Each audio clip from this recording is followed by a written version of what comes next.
A salaryman pants walking in the middle of a dense forest hauling a food cart as he goes. As he continues walking, he can't believe that he's in another world. And would you look at that, just before him lies a city with a looming castle. At last, civilization. So how exactly did this come to be? Let's wind it back to the start.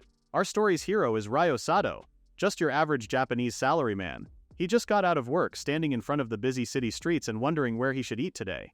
Now that he remembers it, the curry he ate yesterday is still kind of tempting, but his attention is soon diverted to a certain item that looks out of place, a wooden food cart. In all honesty, this is Ryo's first time seeing something like this. He parts the norin and checks if anybody is inside. Huh, that's weird. It made him wonder if the owner is still preparing. Well, that's too bad. Guess he'll have to look for another shop, no? But the moment Ryo looks back at the main street, it's gone and is now replaced by a dense forest. What the?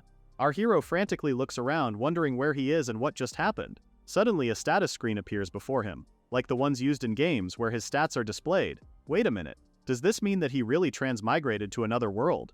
But more importantly, what's this skill, food cart? From the looks of it, even Ryo knows that this skill is not the type that is overpowered and unbeatable, and from the looks of it, it probably has something to do with the cart. However, he finds it odd because the cart doesn't have a table or a stove at all. Well, it's not like he has any other choice, right? Ryo decides to lug it around wherever he's going. So now back to the present. Our hero stands before the entrance of the great city and sees lots of people going in as well. Finally, he's saved. Okay, but first he needs to enter the city. Although he's not sure if he could enter properly if he also lined up, Ryo did so anyway. Before long, he hears the guard yell next, signaling that it's his turn. The guard wears a scowl as he inspects Ryo by first asking for his name. Our hero tries not to be intimidated as he introduces himself. But hey, at least he could understand the language here. But back to the inspection. Upon hearing Ryo's name, the guard asks if he's from a faraway country. Ryo easily agrees that what the former said is correct, thinking the guard wouldn't understand even if he tried to explain the truth anyway. The guard checks the wanted list and sees Ryo doesn't match any of them, so he will let him pass as long as he pays 4,000 krona as an entry fee. Ryo echoes the currency, puzzled, as the guard asks if our hero is not aware of it. Well, if he has no money, the older man offers to take something of appropriate value instead, like the coat Ryo is wearing. Yes, that seems to be of good quality. Our hero quickly takes it off and offers it to the guard, who confirms it upon receipt. With that, he finally lets Ryo pass as the guard welcomes him to Solon City, the Kingdom of Ireland, Fostria territory. Once inside, Ryo notices that the city has a medieval atmosphere, which reinforces that he really is in a completely different world right now. His only concern right now is the citizen stares because of the way he's dressed. It may be a different world, but without money he pretty much can't do anything. This prompts him to ask if he should just sell the clothes he has, which is exactly what he did. Ryo sells them to an auntie who was more than happy to buy such quality clothes made of excellent fabric. Heck, she even gave her a bonus for it. Thanks to that, he's got more than enough money to buy the same clothes the people are wearing, and he even managed to book an inn for the night. As he lies in bed that night, Ryo lets out a long sigh. He can't believe he came to another world in the blink of an eye. Just thinking about this makes him feel sad because he won't get to see his parents or friends anymore. But more than that, it makes him wonder if he'll ever get to return to his original world one day. Okay, nope. He's not going to sit and mull about things like these, it's far too depressing. He gets up and vows to live in this new world until the very end. And now it's time to address the elephant in the room, his skill, food cart. Since he's already here, he might as well try and find out what this new ability of his is all about. After all, his skill is his lifeline in this world. Our hero stretches his hand out and yells, "Open status screen." The screen immediately pops up along with a few pieces of information on what he can do. So far there are 3: creation magic, crafting magic, and storage magic. So this means he can create wheat and bread, huh? Given how this is his only skill, Ryo decides to just roll with it. He extends both of his hands forward to try creation magic, starting with water and wheat. He concentrates and imagines the items in his mind. And just like that, they both appear. Literally magic. Okay, so creation magic, check. Now it's time to test his crafting magic. Again, Ryo closes his eyes and imagines, hoping he will succeed, and he does. As soon as he opens his eyes, before him is a fluffy loaf of bread. He can't believe it. He actually created bread out of thin air. On top of that, it's freshly baked and looks incredibly delicious. But wait a minute, how will this bread taste? He takes a bite and lo and behold, the bread tastes as good as it looks. Bread of this kind is pretty rare, even in Japan. Now that he's done checking 2/3 of his skills, the only thing left for him to check is his storage magic. Based on his status screen, it looks like he can store the bread inside the food cart with this skill, which makes it feel like real magic. But to more important matters, as delicious as the bread is, Ryo wonders if he can really make a living with a skill like this. The next morning, Ryo heads down to the dining area, where he is greeted by the inn auntie, Auntie Rosa. She quickly offers him a breakfast plate, which Ryo gratefully accepts. For today's breakfast, they have a loaf of bread, a sunny-side egg with a few pieces of sausage, and salad on the side. He takes a bite of the sausage and finds it tasty, making Auntie Rosa happy. As for the bread, Ryo takes a bite of the unfamiliar bread since he doesn't see that kind in Japan. So is this the common bread of this world? But before he could mull over it, Auntie Rosa made small talk, asking what kind of work he does. Well, that's the thing, he doesn't have work, so he honestly tells her that he plans to start a business. For things like that, where does he need to go? Auntie Rosa suggests he head over to the Merchants Guild, especially if he plans on doing trade. With that, Ryo finishes his breakfast quickly and heads straight to the Merchants Guild, with the kind lady cheering him on.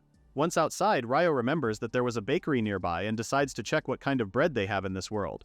He quickly spots the same bread he ate not too long ago, which means that this bread is the standard in this world. What's more, they don't seem to have toast bread in this world. So it got him thinking that if toast bread becomes popular in this world, it could become a profitable business. Soon enough, he reaches the Merchants Guild, where Natasha welcomes him and asks what he is there for today. Ryo tells her that he wants to sell bread from a cart. Natasha replies that to do that, he needs to register with the guild first, and since it's a cart-based sale, his registration will be at the lowest rank, 5th class merchant. Natasha also tells him that the guild will collect the registration fee and annual membership fee totaling 80,000 krona. Whoa, that's a pretty large sum, but it's not like Ryo can do anything about it, so he just hands her the fee. Now that he has paid, Natasha says they will also issue him a guild card, which is used as an identification document, urging him to be careful not to lose it. Next, she instructs Ryo to place his hand on the stone tablet, where they will read his information. As soon as he did that, the tablet glowed and a trail of light zapped into his card, thus finishing Ryo's registration to the Merchants Guild. Natasha hands him not only his guild card but also his proof of identity badge before wishing him the best of luck. Ryo exits the guild, feeling pleased because at first he was a bit anxious, wondering how things would turn out, but now he can finally start his business one way or another. Starting tomorrow, Ryo's real battle begins here. The next day, the local townsfolk watch curiously as the stranger calls out to them, selling his delicious bread. Of course, this is none other than our hero, Ryo. To recap, he was transported to another world with a strange cart, and the said cart also bestowed him the food cart skill, allowing him to make bread. Now if this bread sells, then he'll be able to make a living in this world, which explains his current predicament of trying to sell his toast bread. In theory, that seems pretty easy, but in reality it's much harder than it looks. The people eye him warily, finding him suspicious and won't buy any of his bread. But as fate would have it, an angel came to his rescue in the form of Auntie Rosa. The elder lady happily commends him for his hard work. She also brought with her his nephew Kane, who works as a chef. Ryo offers them a taste test, which Auntie gladly accepts. They tear a piece of morsel, and no sooner had they taken a bite, both Auntie Rosa and Kane were shocked, wondering what the hell this was. They never had bread this soft before. The taste and aroma are incomparable to any bread they've eaten before. It's completely different from ordinary bread. Auntie Rosa quickly orders everything Ryo could sell of this bread, since Auntie claims this bread is only usually eaten by nobles. Then she turns and tells Kane to serve this bread for dinner today. Her nephew points out that they usually buy their bread supply from another shop, but she says this one is fine, they'll try serving this one today. With that, the auntie and nephew duo went home carrying many loaves, thanking Ryo for selling the bread to them.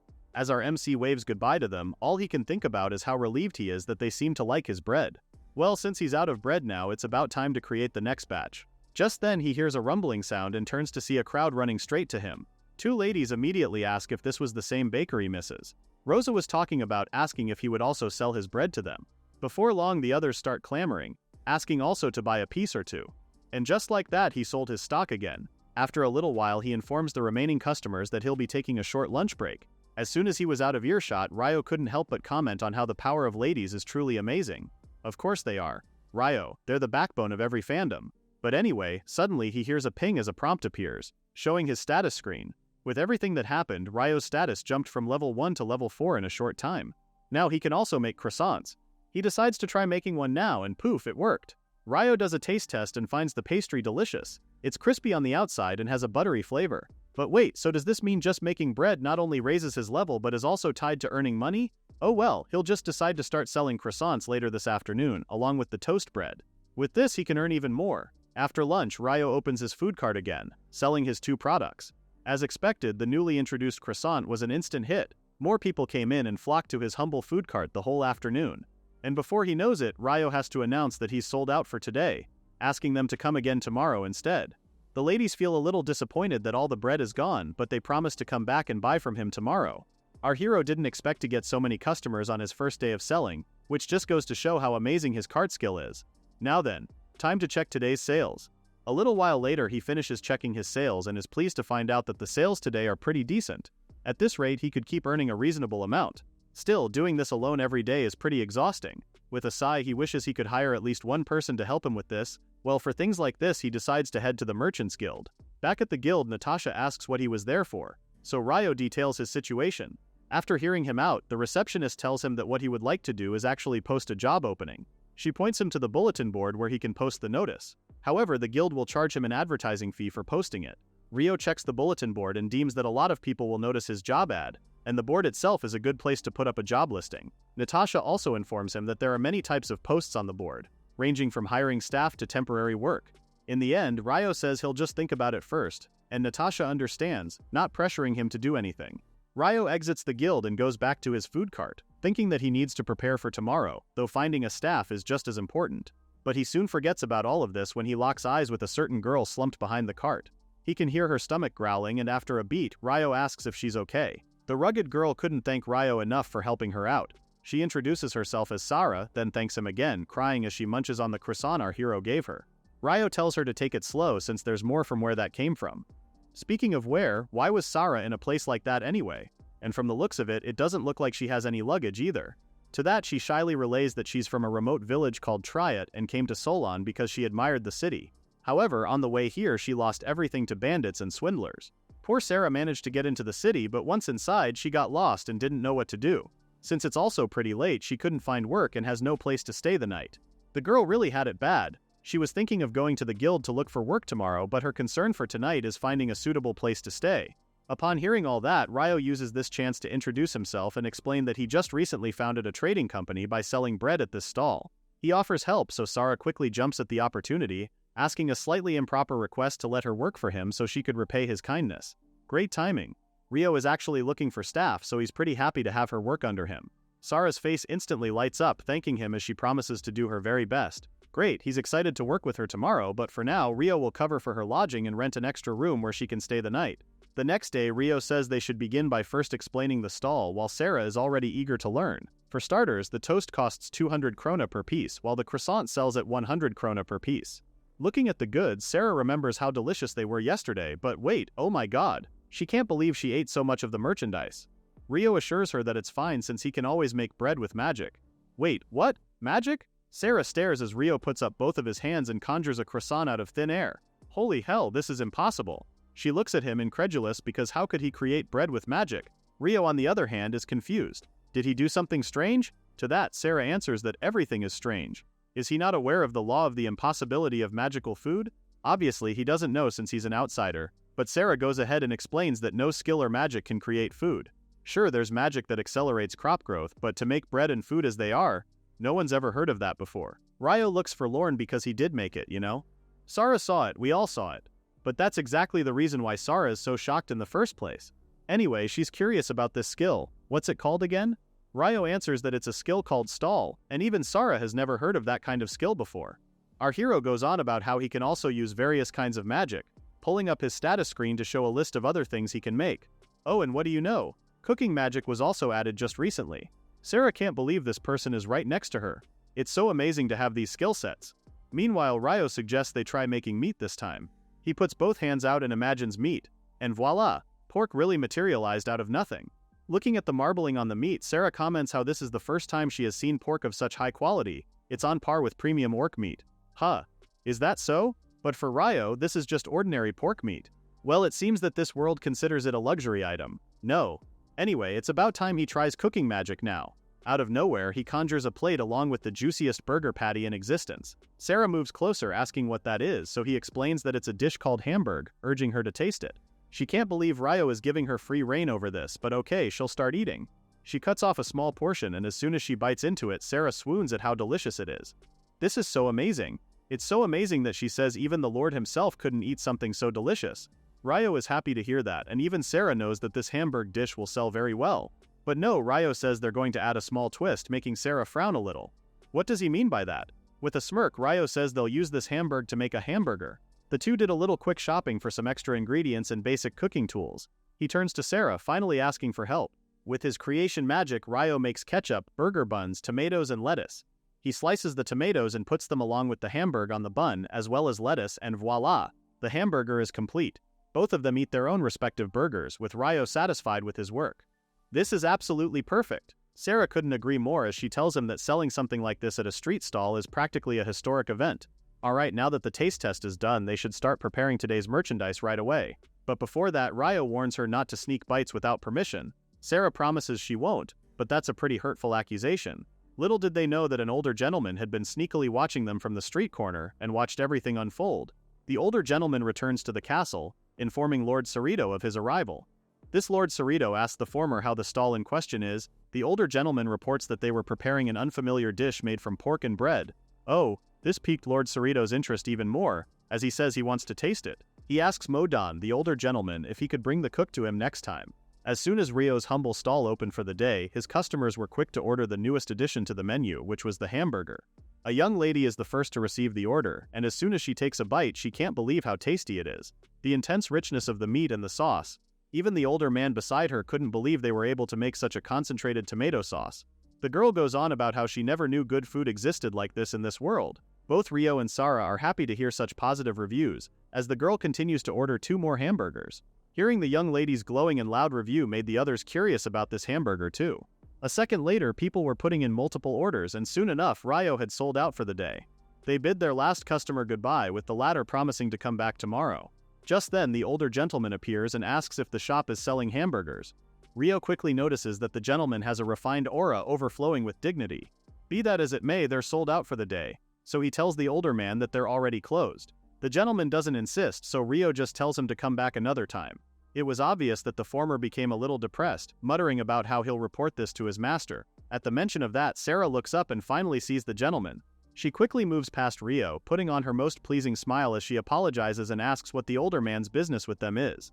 Our hero was about to speak when Sarah's hand flew so fast to cover his mouth, telling Ryo that she needed to speak with the older man. Again, she wears her business smile, asking what his request is. At that, he finally introduces himself as Modon, the chief butler of Lord Cerrito.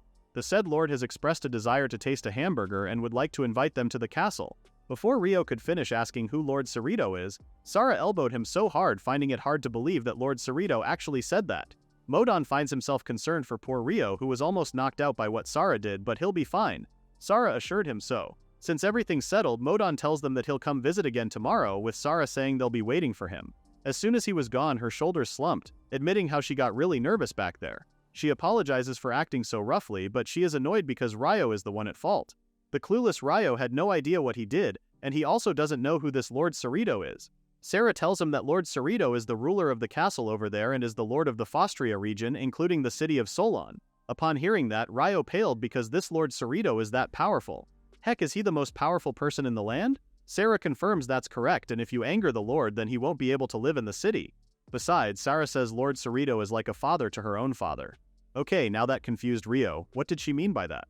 So Sarah finally confesses that her father is actually a baron and governs the village, which makes him under Lord Cerrito's territory.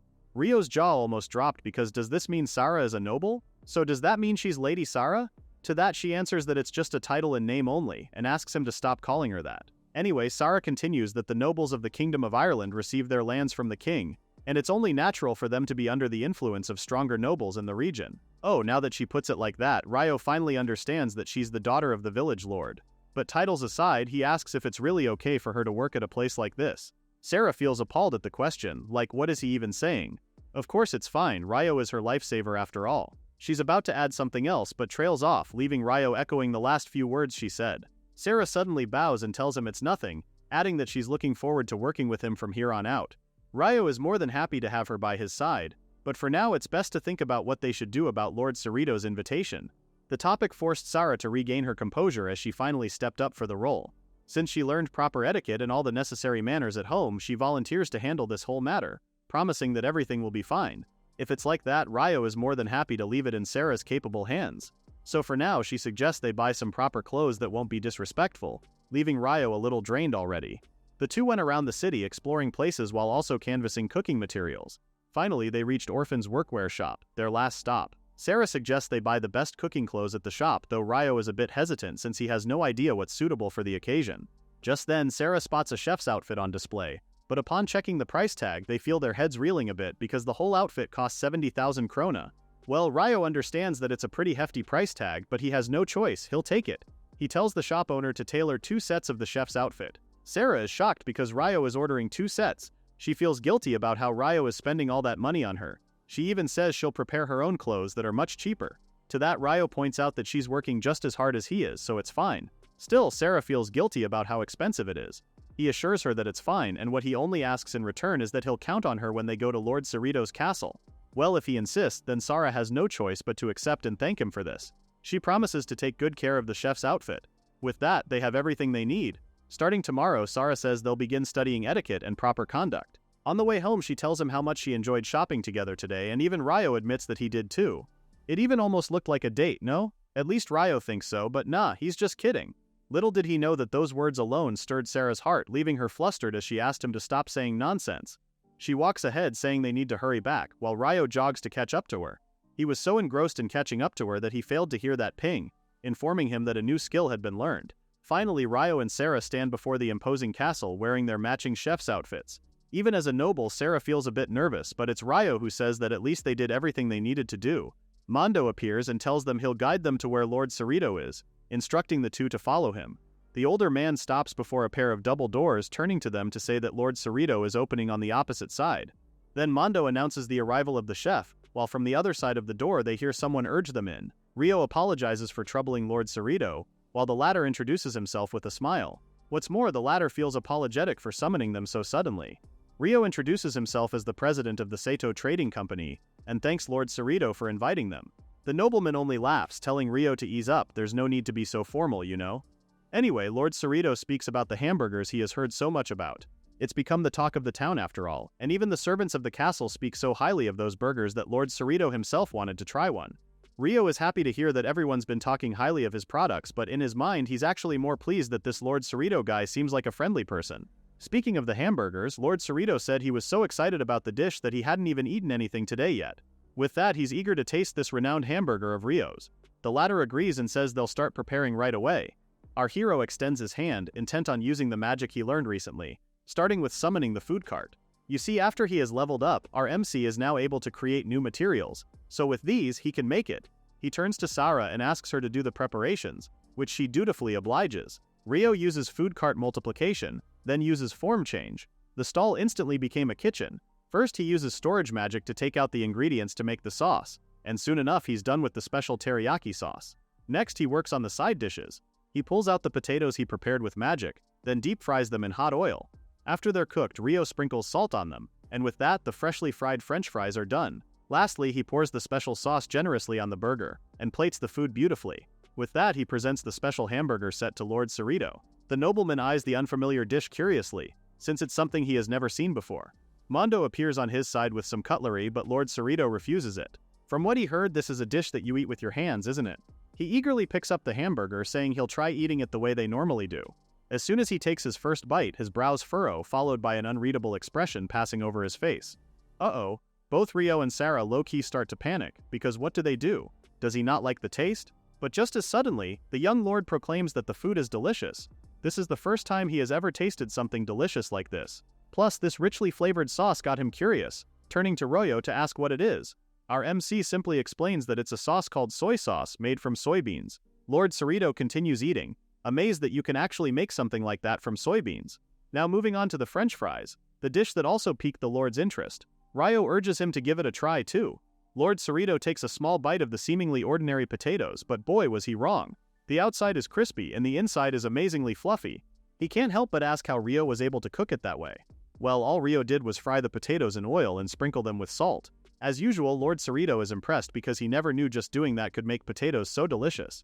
Speaking of deliciousness, Lord Cerrito also finds the tomato sauce flavor irresistible, just like the other citizens. After a little while, Lord Cerrito finished his burger, so Ryo offered to make him another serving. Of course, the former is quick to take him up on his offer, and while he's at it, he also wants another serving of those fries too. Before long, the young lord's appetite is finally satisfied. He beams because everything turned out to be truly delicious. Ryo and Sarah are also smiling, happy to see that he enjoyed the meal they made. Now then, to business. Honestly speaking, the young lord finds the ingredients pretty ordinary. However, the quality is so high that common folk couldn't obtain them. Plus, there's also Ryo's cooking methods that he has never seen before, prompting the young lord to ask where he acquired such techniques and ingredients. Before Ryo could answer, Sarah stepped in and told him that anything beyond that would be a trade secret of their major trading company. With that said, she refuses to answer the nobleman's query. Well, even Lord Cerrito agrees to that, because if they revealed that, it would lose its commercial value. He apologizes, then returns to the main topic. After treating him to such delicious food, Lord Cerrito says he'd like to grant Ryo some kind of reward, asking our MC what he would like. Since Ryo treated Lord Cerrito to something wonderful, he'd like to reward our hero with something. So he asks Ryo what he would like. Our hero starts stuttering and confesses that he'd like to quit working from a food cart and open his own shop. That's the endgame, but what he needs to make that happen hasn't been decided yet. With that said, he just tells Lord Cerrito that he'll answer that question again when he's ready. Ho, the young lord only hums in reply, and with a smile he decides to just give Ryo a little something. Lord Cerrito orders Modon to bring the seal, and the older man hesitates, asking if that was really necessary. The lord of the castle answers that Ryo is trustworthy. His source, his intuition says so. If that's the case, the butler didn't ask anymore and proceeded to fetch the seal. After a little while he returns with a little chest and asks Ryo to take good care of it. Our MC opens the box and it's just as they said, it really is a seal. He looks at it funnily and Modon could understand his confusion given that if he's not from the Fostria region then he wouldn't know of this item. Lord Cerrito just smiles and tells Ryo to ask about it at the Merchants Guild later, which the latter says he will. With that, Ryo turns to Sarah saying they should head back now, but his companion is too focused on the seal, jaw-dropped. She points at the seal saying how it's an incredibly dangerous item. Ryo has no idea, wondering if he actually received something so amazing. Sarah's comment caught the attention of Lord Cerrito, and as he looked at her there was a look of recognition. He remembers her asking if she was the daughter of Baron Estrand. At that, she perks up and affirms that it is correct, explaining that she's the second daughter of House Estrand. She's happy that the Lord remembers her, and of course he does. From what he remembers, she was also there at his appointment ceremony. He grows impressed seeing how she's now part of the Sato Trading Company. Lord Cerrito stands and approaches them saying that he owes Baron Estrand a great deal, so if anything should happen, he tells them to rely on him. More importantly, Lord Cerrito asks them to come again to make hamburgers and fries for him, which the two say they're more than happy to do. Just like that, their visit to Lord Cerrito's castle wrapped up. On their way home, both Ryo and Sarah slump in the back seat, completely drained from their meeting with the noble. Still, they didn't expect Lord Cerrito to be such a kind person, and it seems he liked the hamburgers they made too. Anyway, that thing they were talking about earlier, the seal. Ryo asks if it was really something amazing. It looks just like an ordinary seal from his perspective. Sarah snaps back to attention, telling him that it's not an ordinary seal, it's the seal of the Fostria family. Well, it's kind of hard to explain, but for starters, it's not something an ordinary merchant company could ever possess. She says any merchant in the city would desperately want it because once it's stamped, it's treated as one of the most important matters in the Fostria region. With that said, the Fostria family takes full responsibility for it. Ryo's brows furrow as he asks if Lord Cerrito will step in if something happens. When he puts it like that, Sarah says that's true. This also means that Ryo can't just use it however he likes, because if he were to make some strange contract, it would stain the reputation of the Fostria family, or worse, it could even put his life at risk. Oh, so the seal's value lies in simply possessing it. It's proof that you have the backing of the Fostria family. Now that he knows everything there is to know about the seal, this just makes Ryo wonder if it's really okay for someone like him to have it. Sarah smiles, thinking that if Lord Cerrito has given it to him, then it should be fine. Well, if she says it like that, then it should be fine to accept this for now. Anyway, he suggests they head to the Merchants Guild soon. He wants to consult them about opening a shop, which Sarah thinks is a great idea. Their work is done for today, and he suggests they take the day off tomorrow since the past few days have been pretty hectic. Back at Lord Cerrito's castle, Mondo asks his master if he made the right choice to give the seal to Ryo. The young lord is certain he made the right decision. The latter also notes how all of the dishes Ryo served were things he had never seen before, which made Lord Cerrito believe that Ryo is connected to lands they don't have information on. What's more, he believes that if our hero continues to grow like this, he'll bring prosperity to the city. Most importantly, Lord Cerrito's intuition still tells him to help Ryo. When the young lord acts according to his intuition, things usually turn out well, and it has saved him many times before.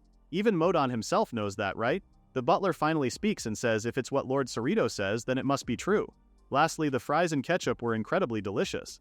If Ryo doesn't open a shop soon, then Lord Cerrito won't be able to eat those fries anymore. The mere thought of it is enough to make him crave those dishes again. Lord Cerrito goes on about the harmony between the fries and ketchup. If he could eat that whenever he wanted, then he'd do anything. His butler can only sigh, asking the young lord to stop venting his personal cravings like this. The next day, Ryo and Sarah meet at the Merchants Guild, with the latter carrying a few documents tucked under her arm. Ryo greets her with a good morning, asking if she had enough rest for the night, which she says she did. He's pleased to hear that, and for today's agenda, he'd like to hear about the sales report and the opening of the shop. Sarah is just happy to be there, seeing how everything is finally coming together. Once inside, Natasha greets them, already awaiting their arrival. After all, rumors of a certain burger shop have already reached the guild. Sarah introduces herself as one of the staff of Sato Trading Company, with Natasha noting how she had already heard of the former. Actually, that's not the only thing Natasha has heard. Word got around that the two of them were invited to Lord Cerrito's castle too. Anyway, for today's sales report, Natasha leads them to another room, urging them to step inside.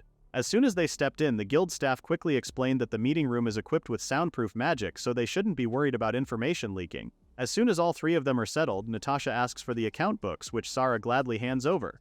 Natasha flips through their records and frowns upon finding out that the ingredients weren't purchased, so she asks Sarah for clarification about some things. For starters, the expenses are pretty low, so she asks if this is not a problem for the shop. Sarah, on the other hand, assures her that there's no mistake in the figures listed in the ledger. With the calculation skill, which increases the ability to process calculations, she made sure to check it multiple times. Be that as it may, Natasha tells her that at this level of commerce, they shouldn't be able to continue. In fact, the guild may even need to investigate some cases. Hearing the two ladies talk this out, Ryo adds that there are actually certain circumstances. In his mind, they hardly need to buy anything because of his stall skill. Of course, Natasha has no knowledge of this, which makes sense that she doesn't understand any of this. Anyway, Sarah turns to him asking what they should do, as she panics if that gets found out. Seeing them stressing over something, Natasha steps in and assures them that if they're worried about information leaking, the Merchants Guild is an organization independent of the state and has strict confidentiality obligations. She adds that company information or information about Ryo will not be passed on to the kingdom or to the nobility. Well, if it's like that, Ryo finally comes clean and shares his secret. After hearing about Ryo's stall skill, even Natasha finds the skill pretty extraordinary, which also clears things up. With that said, she promises to keep this matter strictly confidential. However, she'll have to report this to the guildmaster. With that matter settled, Natasha proceeds with computing the shop's profit, which is 4,840,000 krona. Since they'll be paying 30% of the profits, Ryo is now promoted to 4th-rank merchant. Natasha gets up and fetches a small box, showing him the badge of a 4th-rank merchant inside. From here on out, she asks Ryo to keep working hard. That's nice to hear and all that, but Ryo has no idea what it means to be a 4th-rank merchant. Like, what do they even do? Natasha almost drops the badge out of shock, but regains her composure as she begins to explain. According to her, merchants are ranked by how much money they contribute to the Merchants Guild. Since Ryo's rank is higher, more trust is given to him as a merchant.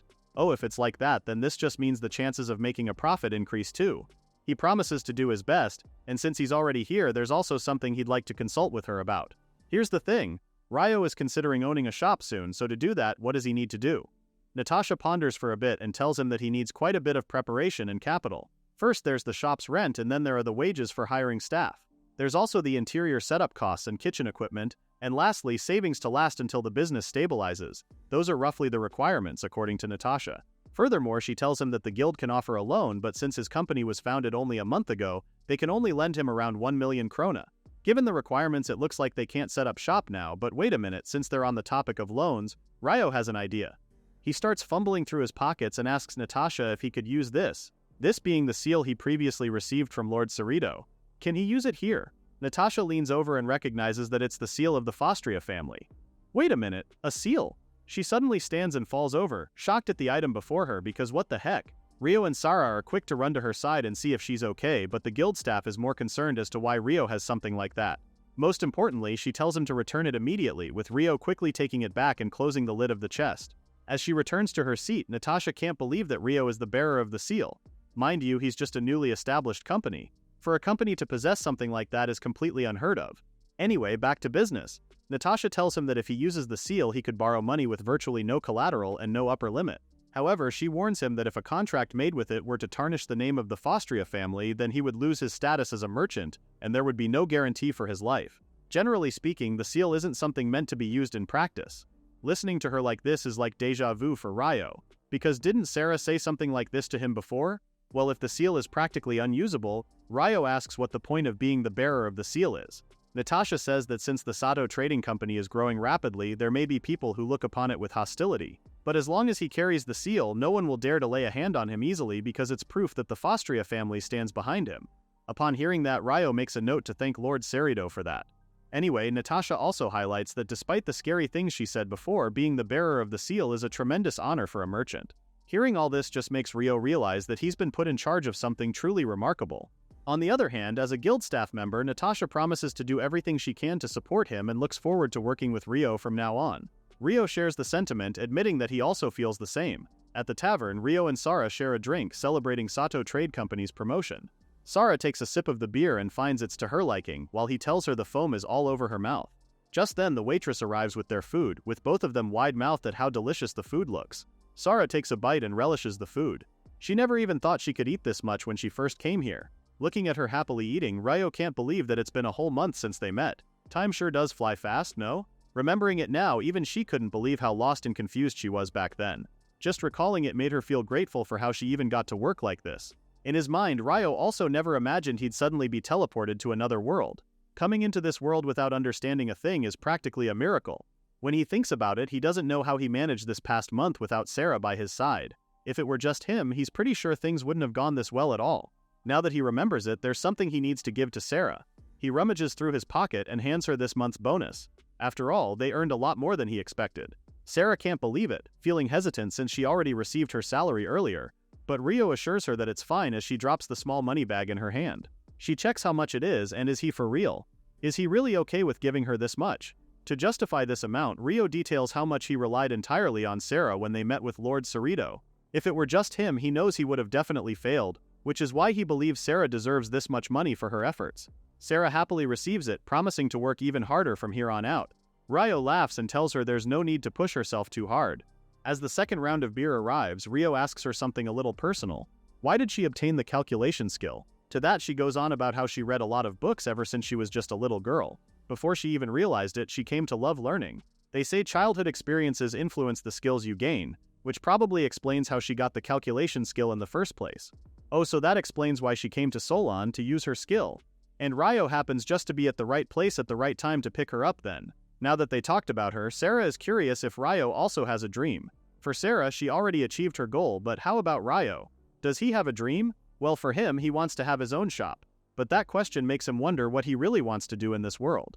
He's been thinking of running a restaurant, but why is that? After all, he came here without a plan, but he still wants to do work that makes everyone smile. Finally, he answers Sara's question. Since coming here, he has only been fighting to survive, but now he's made up his mind. He wants to visit many places, open shops in different cities, and make the Sato company much bigger. With that said, he needs Sara's strength. The question is, will she work with him? Of course, she happily obliges, extending her hand, promising to make the Sato company even bigger together. They shook hands with Rio, saying they should start by opening a shop in Solon. At least that's what Rio had in mind. The next day, Kane came bowing to him, on his knees with his forehead on the ground, begging our hero to make him his disciple. Rio and Sara look over this boy, bowing over them, begging Rio to let him become our hero's disciple. The former looks on, wondering just how things ended up like this, when suddenly Kane gets on his feet and clutches both of Ryo's hands. He's still insisting on letting him work with them, while our hero's actually only recognizing him now as Auntie Rosa's nephew from before. Kane reintroduces himself again intensely, so Rio has to tell him to chill a little bit. First of all, our hero asks why Kane suddenly decided to become Ryo's disciple. At that, the younger man clarifies that he didn't do this on a whim, he thought about it for a long time. Speaking of, our hero is reminded of Kane being a cook at the inn. What will happen about his job then? Kane tells them up front that he already quit and even brought a letter from his hand, handing it over to Rio. Our hero opens the letter and reads about Auntie Rosa thanking him for the bread. According to her, Kane has been going on about how Kane has been wanting to work with Rio, asking the latter if he would allow the older lady's nephew to give him a chance. She goes on vouching for Ryo's talent while also asking our hero to take good care of him. After reading the letter, it was Sara who asked why Kane wanted to work with Rio. The latter answers that he was deeply impressed with Ryo's hamburger. With twinkling eyes, he rambles on about how he never thought there was a way to cook meat like that.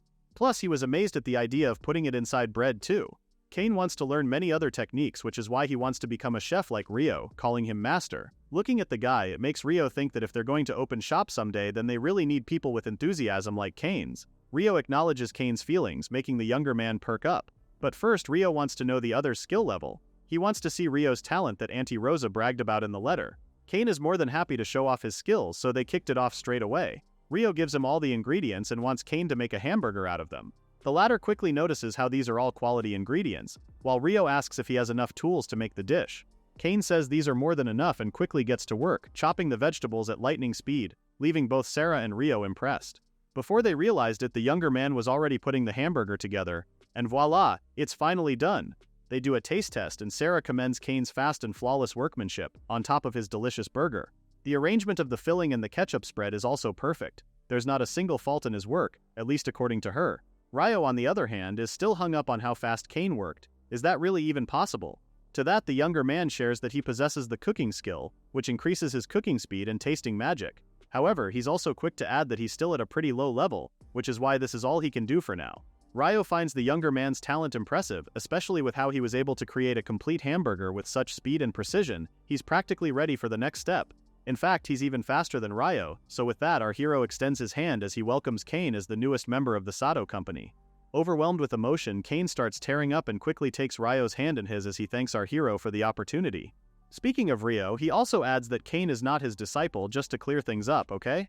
With another companion added to the Sato company, they have just taken another step forward. Ryo is also happy because having someone skilled at cooking is essential for their work. This saves them a lot of trouble. Speaking of cooking, there's one thing bugging Sarah's mind. Isn't Ryo's cooking magic enough as it is? Well, it is true that Ryo can indeed make hamburgers using his cooking magic, but that skill of his has a major drawback. Eh? Sarah is surprised because did she hear him right? Did he just say his skill had a drawback? At the stall, Ryo extends his hand and conjures the ingredients out of thin air. Since this was his first time seeing it, poor Kane almost short-circuited, as he found it hard to believe that ingredients came out of the food cart. Ryo calmly explains that this is his skill, while Sarah is curious if his skill really has a drawback. The former affirms that and shows them the said drawback. He extends both of his hands on the ingredients, and poof, it became a single burger patty. Sarah finally gets it now, all those ingredients and yet it turned into just one patty. That's exactly what worries Ryo because he found out that using his cooking magic consumes a large amount of materials. Even in terms of volume, it decreases a lot, and looking at it long term, that loss can't be ignored.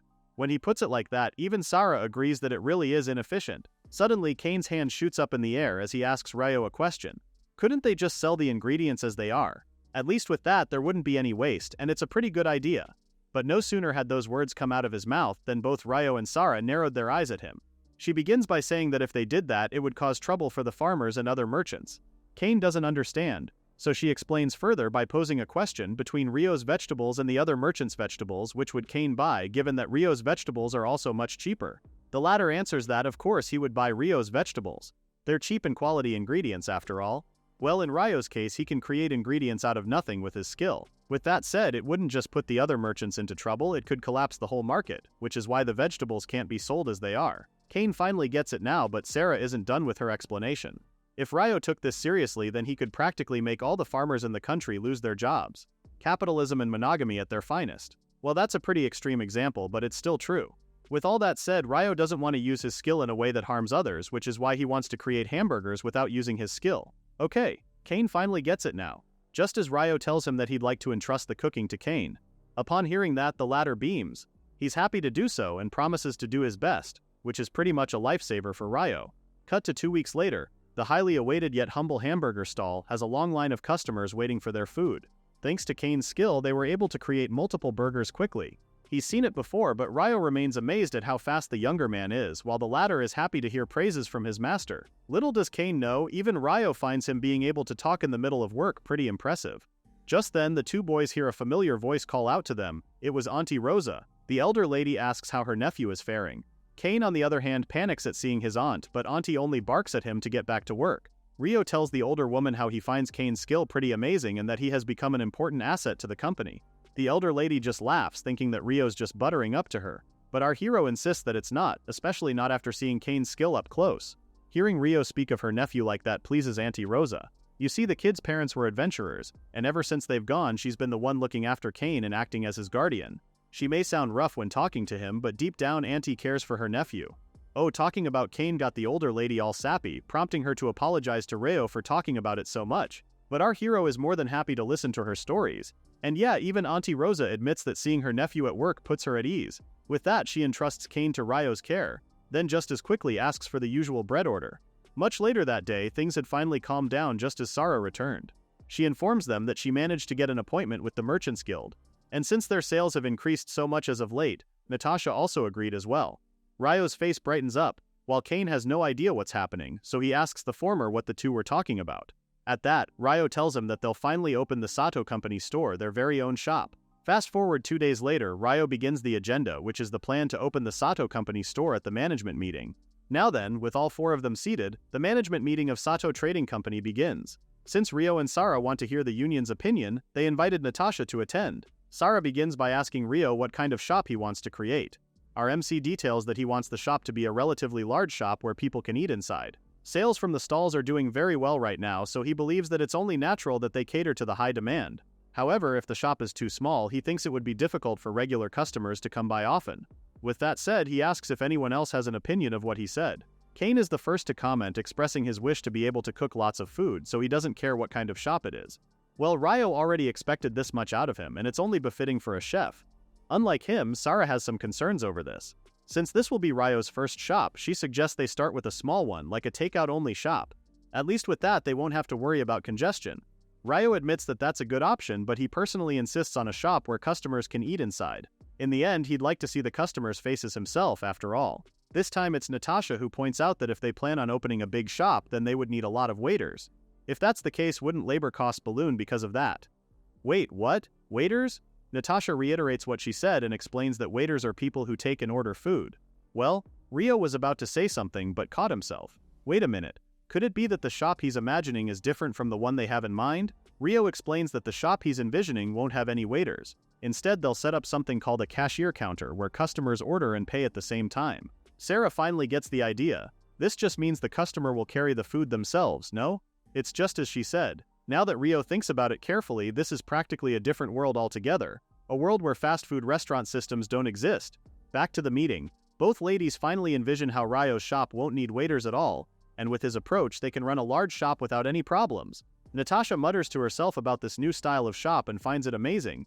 Plus, with Ryo's stall skill, even if the setup costs are a bit high, they should be able to make big profits. Suddenly she becomes passionate, asking Ryo to let her help them carry out their plans. Of course, Ryo is not one to turn down help when offered. The guild staff proceeds to tell them that there's actually a vacant property that's a perfect fit for their shop, asking them if they would like to see it. Ryo loves to do so, while Natasha turns to Sarah, informing her that their rent is 4 million krona plus interior renovation costs.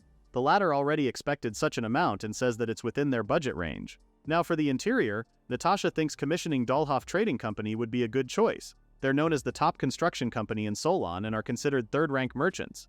Again, she offers to them if they would like to introduce Ryo to the Dahlhoff Trading Company this time, and the latter is pretty much obliged. For the renovation budget, Sarah tells Natasha that she could go ahead and inform the Dahlhoff Trading Company that their budget is 15 million krona, which the latter says she would. Natasha then hands them the property plans and the key to the property. Now that the future direction has been decided, Ryo says they should go and see this property. A few days later, the trio arrives at the property Natasha was talking about. Surprisingly, it's a bit larger than Sarah expected, but for Ryo it looks just right. A moment later, they hear an unfamiliar voice comment on how the building is truly splendid. A stout man with a bushy beard appears, introducing himself as Dahlhoff of the Dahlhoff Trading Company. Right next to him is his assistant, a girl named Yule. Ryo and Sarah approach them, with Ryo introducing himself as the president of Sato Trading Company.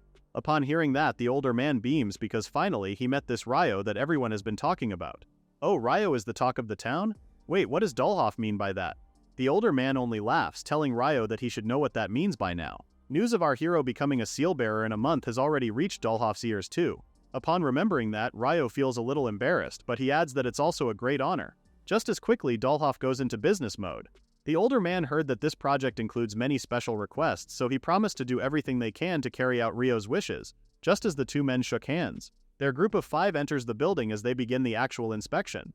Dahlhoff asks what the floor area is, and Yule answers that it's approximately 200 square meters. Kane is impressed at how she did that, with the older man telling them that it's because of Yule's skills that they can take measurements easily. Continuing with the inspection, Dahlhoff asks about the general layout that they want. To that, Sarah answers that on the first floor they want a cooking area and a serving counter. Then on the second floor she wants to set up an office. Dahlhoff turns to Ryo and asks about the kitchen since he was already thinking of equipping the area with basic facilities. At the mention of that, our MC tells him that they won't need a stove or refrigerator, leaving the older man shocked. Why is that? Well, Ryo simply answers that it's because of his skill and shows Dahlhoff his summon stall. From there, Ryo turned it into kitchen form, leaving the Dahlhoff employees even more shocked. Dahlhoff cannot believe Ryo can create equipment using skills alone. How incredible. Meanwhile, our hero goes on and shows him that the bottom part is a magical storage, leaving Dahlhoff impressed at the built-in facilities. Now he understands why Lord Cerrito took a liking to him. Anyway, Ryo has a list of additional requests he'd like to make. A large oven, a meat grinder, and a large fryer capable of cooking massive quantities of food. Looking at the drawings, Dahlhoff notes how they never made things like that before, but from the looks of it, they seem pretty doable on his part. Ryo is pleased to hear that, already thanking the older man in advance.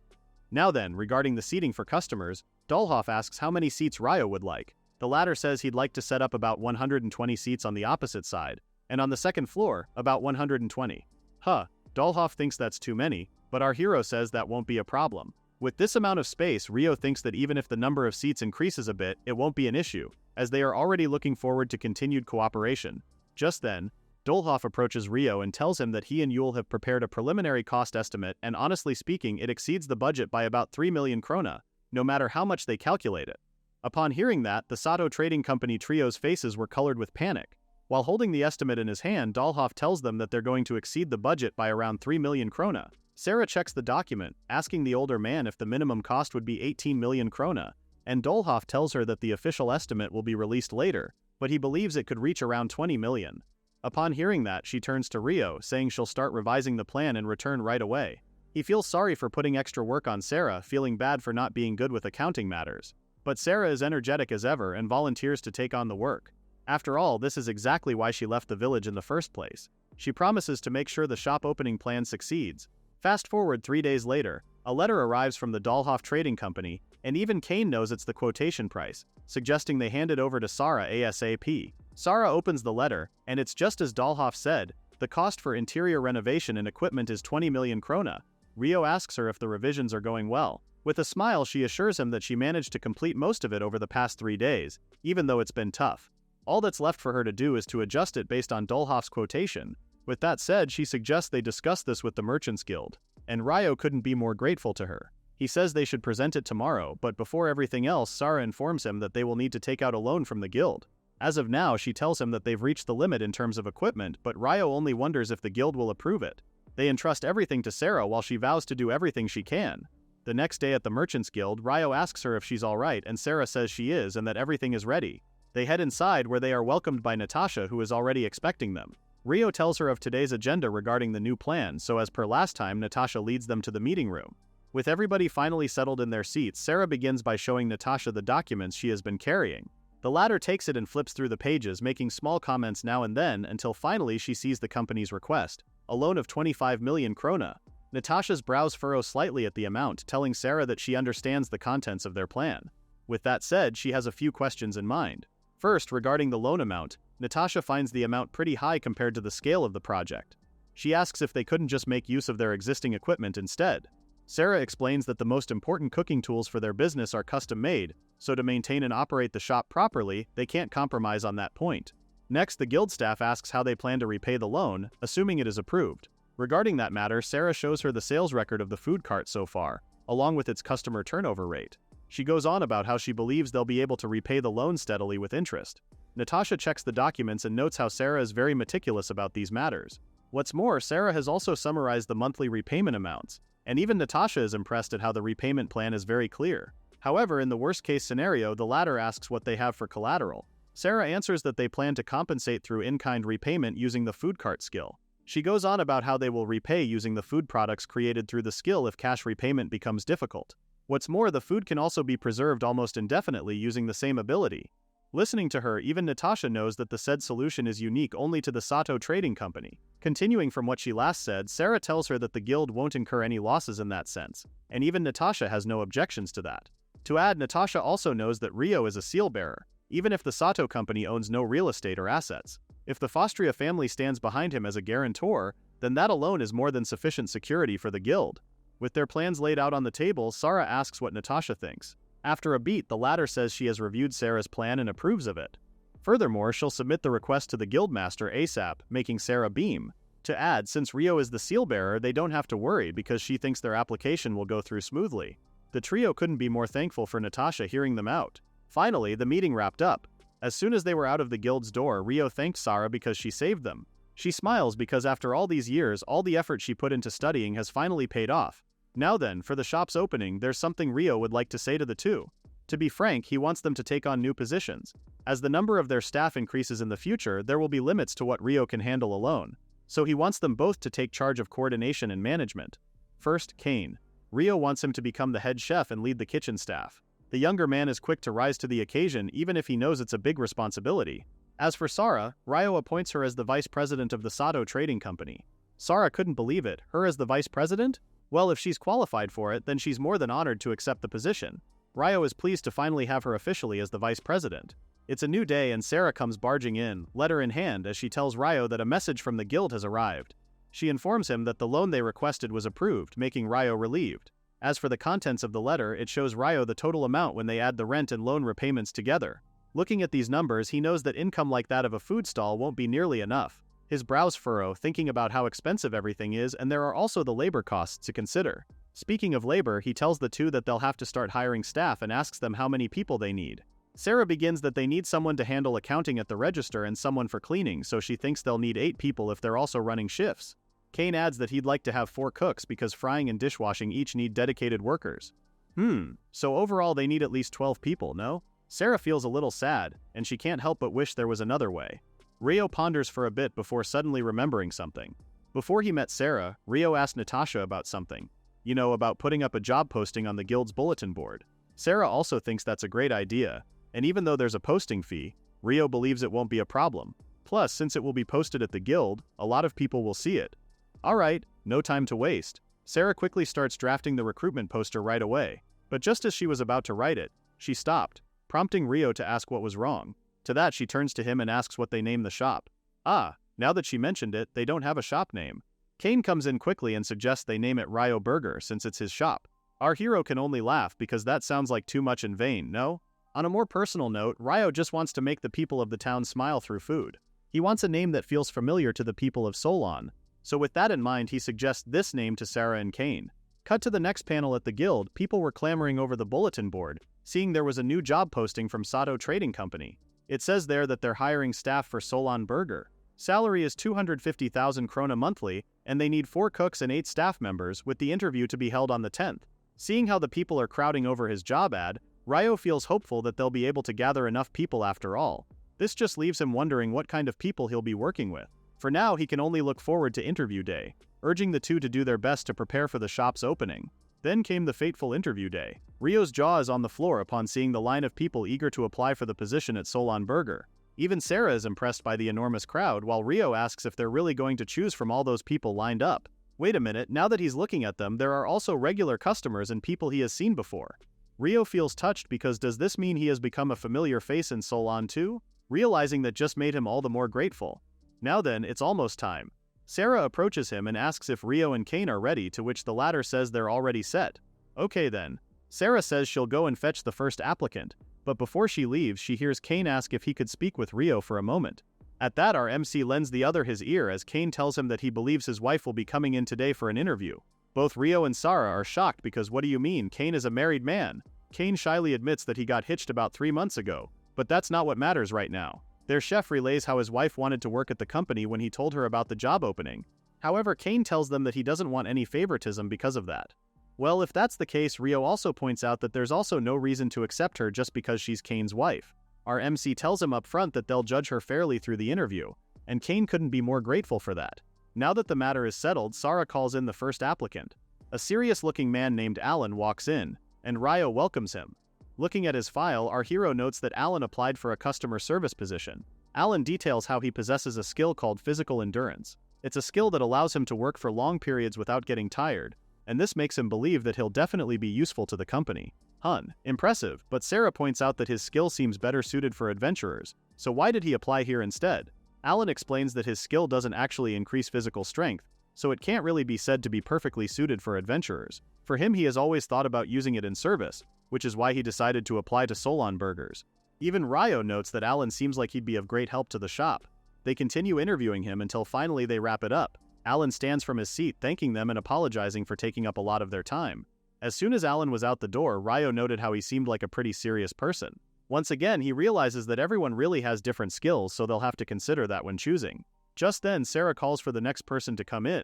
By the way, Ryo is also curious about what Kane's wife is like. Wait, don't tell me the next person is her. But to their shock, a dark-haired girl with an eye patch walks in, introducing herself as Kutor, a demon who crawled out of the darkness into the world. What? Kutor's weird introduction was met with silence. I mean, wouldn't you? Again, she introduces herself as Kutor, this time like a normal person. Ryo maintains his professional smile but notes how Kutor can actually speak normally. Sara then asks if Kutor applied for the position of cook, to which the latter confirms flamboyantly. Cooter goes on about how she came to bestow upon the people the greatest, most perfect, absolute creation, one into which she poured her very soul. Again, her theatrics were met with silence, and again she resumed her normal speaking manner, apologizing quickly as she told them that she wanted to cook. Weird as she was, Rio finds it amazing that he actually met someone with Chunibyo syndrome. For those of you who don't know, this refers to teenagers with delusions of grandeur who think they have special secret powers. Anyway, Rio continues the interview and asks why she decided to apply. With a smug look, she tells them that it is something forbidden by the covenants of darkness, not to be spoken aloud. Well, Rio's not too pushy, telling her that it's fine if she can't talk about it. In a panic, Cooter reverts to normal, narrating how she's been helping her mother cook since she was little, and from there she began studying cooking on her own. Well, would you look at that? The covenants of darkness were dissolved at lightning speed. Rio asks what kind of skills she possesses. Again, she's back to her smug self. She removes her eye patch and tells them that in her left eye dwells a power bestowed upon her by ancient beasts, the skill absolute thermal perception. Just as quickly she turns to normal, saying she can tell the temperature of whatever she sees with her left eye. All three of them didn't say it, but they were thinking it. So Cooter's skill is basically thermal imaging. Alright, with that, Rio asks if she has any final words. Cooter clears her throat and proclaims how she's eagerly looking forward to the day they work together as comrades in this world. Then she very quickly bows, saying she'll do her very best. Rio's professional smile is practically glued on his face, seeing this kid's theatrics, as he just tells her they look forward to it. With that, Cooter makes her exit. Rio comments about her strong personality, a little startled at how they got quite an amazing applicant, a sentiment Sarah shares with him. On the other hand, there's Kane, who's pretty pumped up by her personality. Unlike them, he thinks Cooter is a very entertaining person. And well, even Rio can't argue with that. Cooter seems serious at her core, but it will depend on the selection with the others. Moving on, they continue the interview with the next applicant, going through them one by one until finally Sarah tells them that the next one is the final applicant. As she tells the applicant to come in, Rio remembers that they still haven't met Kane's wife. Wait a minute, if this is the last person, then surely it's her. The last person walked in, and in came a short-haired girl named Hana. Both Rio and Sarah are absolutely floored, while our hero goes ahead and asks if Hana is Kane's wife. Upon hearing that, she gets shy since Kane must have told them already about her. Anyway, Hana thanks them for taking care of her husband and relays how she used to work with Kane at Auntie Rose's inn. Sarah confirms whether Hana applied for a customer service position, and the latter affirms that it is correct. She goes on about how she has sufficient experience serving guests at the inn. Plus, Hana believes her skills, military advisor and situation analysis should also be useful for the restaurant as well. Her military advisor skill allows her to grasp the condition of the people around her. If there are about 10 people or fewer, she can tell who is doing what as if she were looking at it in the palm of her hand. Sarah finds her skill amazing and tells her that with a skill like that, Hana could have shown even in the military. To that, she admits that she was actually offered such a position, but because Kane is here, she doesn't want to be separated from her husband. Sarah steers the conversation back to the interview, asking if the inn's operations are doing okay. Hana says it is, since there are capable people at the inn, and Auntie Rosa also gave her permission as well.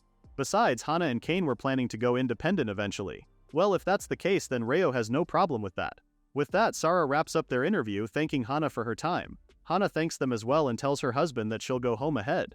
A few days later, the Sato Trading Company trio sits down to choose which applicants they will choose. Rio asks them which candidates they find suitable, starting with Sarah. She picks Alan and Hana, believing the two will provide the shop with great support. Rio agrees, adding that Hana can easily coordinate with Kane, and as for Rio himself, he'd like Hana to manage everyone using the military advisor skill. Sarah tells him that they have the same thought in mind, while Rio also shares his pick with them. Finally, there's only one left. At that, Kane expresses how he wants to work with Cooter. Sarah is hesitant, pointing out that there may be a communication issue, but Kane assures her that it will be fun. Rio supports this, saying he also thought Cooter was an interesting person. In his mind, Cooter seems more serious than her appearance suggests, and he doesn't think work will be a problem with her. Again, Kane vouches for her and even claims responsibility as head chef. Well, if their head chef insists that much, then Rio and Sarah have no other choice but to oblige. Now then, it's time to write their job offers. Somewhere in the city, someone calls out to Cooter, telling her that she received a letter. The girl, still groggy from her sleep, sees that it's from a commercial company. Wait, it's an interview acceptance. Cooter yells at the top of her lungs that she passed the interview, with somebody else telling her to shut up for being so noisy so early in the morning. Hana, Alan, and Cooter show off their uniforms, while Sarah and Rio look over, pleased. Sarah tells them they had the uniforms tailor-made, and Rio is just happy they managed to get them on time. Alright then. Our MC finally addresses the new employees. He thanks them for coming and explains that everyone present is accepted as staff of Solon Burger. He introduces himself as the president of Sato Trading Company, and today he'll explain the nature of the work as well as the shop to everyone. The once vacant lot is now the home of Solon's Burger. Ryo begins by telling them that the shop is different from ordinary restaurants. There are many unique aspects that he will explain to them. Upon hearing that, even Dahlhoff couldn't help but comment on how construction work was pretty exhausting for the shop. Ryo leads them to the counter, saying the service staff will take orders here. Hana echoes what he said, puzzled, with Ryo saying she's correct and that he'll explain later. Next, they go over the customers' seating tables and then the kitchen. In the kitchen, Ryo proudly shows off how they even had the special fryer custom made with everything practically new. Looking at the equipment, Ryo notes how some parts are made of wood and look different, but overall this makes it a Japanese burger shop. Just looking at the place makes him feel like he has returned to his original world. Now then, Dahlhoff is off. But before he went, he told Ryo to inform him if there were any concerns regarding the equipment. Ryo bids him goodbye and thanks him for his hard work. With the tour of the shop done, Ryo now proceeds to explain the workflow. He tells them that Sarah will be in charge of the service team while Kane will coordinate the cooking team. Now then, Ryo and the other two will show the new staff a practical demonstration of the workflow. First, they take the order at the counter, then hand the order slip along with a number tag to the cooking team. At the same time, our MC tells them that they will give the customer a tag with the same number. When the order is ready, they serve it to the customer holding the matching number. One of the staff comments on how it is a pretty innovative idea because that way things can be handled efficiently. Ryo tells them beforehand that they may also feel confused at first, urging them to get used to it as soon as possible. From the back, they hear sizzling sounds, and Ryo already knows the cooking team is busy with the food. Kane shows Cooter how to properly prepare the hamburgers, while the latter watches starry-eyed because she has never imagined such innovations exist. She tells them how people of the Darklands wouldn't know about this. Ryo smiles from where he's standing because it looks like the cooking team is doing just fine. Anyway, since he's done with the demo, Ryo tells the staff that he wants them to work in teams of 2 to 3 people, urging them to build good relationships before the opening. Alright, since everything is said and done, our MC suggests a dry run. This time, they'll start taking an order. Hana mans the counter as Ryo orders 1 teriyaki burger set. She jots down the order and tells him it would cost 800 krona. Then Hana informs Cooter of order number 1 teriyaki set. Cooter gets to work, going extra as she cooks the burger, yelling about burning it to a crisp by the flames of hell, until Kane tells her off not to burn it. And what do you know? Cooter actually prepares the burger correctly. Kane prepares the dish, then tells everyone that the teriyaki burger set is ready. Hana's attention is on her husband, commending him for being amazing, while Ryo has to stir her back to work. He asks who the next customer will be.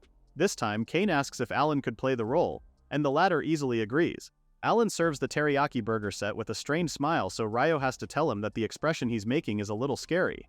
Just then, another employee approaches Ryo, asking him what they should do with the food waste after eating it. At that, Ryo explains that the customers put it themselves into the trash bin. Even Sarah finds it ingenious because with that, they only need to collect trays. Hana notes how the shop operates completely differently from the restaurants they know. Ryo tells them that he wants everyone to cooperate and memorize the system well, since he'll be counting on them until opening day. His staff gives a cheer at the end, while Ryo stops and ponders how they finally reached this stage. Still, there seems to be less time than he expected, and it got him wondering if they will make it in time for opening day since there's only a short time left until then. Soon enough, people discover the newly opened shop in Solon, thanks to the flyer going around. Meanwhile, back in Ryo's shop, everyone's gearing up for the grand opening. With that, Solon Burger's grand opening finally came to fruition. It didn't take long for folks to start lining up at the counter to get their orders. Hana is the cashier for this shift, and she quickly relays the customers' orders to the kitchen. She placed an order for a teriyaki set for each customer, with Kutor as the cook. Meanwhile, Sarah is also busy handing out flyers and thanking the customers for dining with them during the shop's grand opening. Ryo supervises from a distance, pleased to see that the morning seems to be going well. Now that things have finally calmed down a bit, he praises the employees for a job well done. The training paid off after all. Just then, he notices Alan hand over the customer's order with a mix of a smile and a scowl. So like a smole? That the customer can't help but feel a little fearful and concerned about his well-being. From that alone, Ryo makes a mental note to enhance their customer service training a bit more. The customers can't help but gush about the vegetarian burger. It's light, delicious, and not greasy at all. Hearing them say that, Ryo turns to Kane, happy to see that the latter's suggestion is quite the hit. The latter feels a little shy, but he is happy with the results. Who wouldn't be? Especially since Kane thought long and hard about how to make a hamburger without meat. He's practically confident in it, especially since he did his research and targeted the healthy food line. For the veggie burger, he used salted eggs instead of meat, making it a filling alternative. Personally speaking, Kane thinks the veggie burger is ideal for breakfast. Speaking of breakfast, Sarah remembers that hamburgers didn't sell very well in the morning at the stall before. This made Ryo liken the veggie burger to a sandwich you can eat on the go. That sounds about right, no? Sarah can vouch for how light the veggie burger is on the stomach. She's eating one right now and understands why it's so popular with women. Besides, because of how light it is, you can eat several of them, as evidenced by the burger wrappers stacked right beside her. Rio hates to ask, but how many sets has Sarah eaten so far? To that, the latter can only apologize and reply. Meanwhile, from the outside, Hana notices a rare sighting. It's the Fostria family's food cart.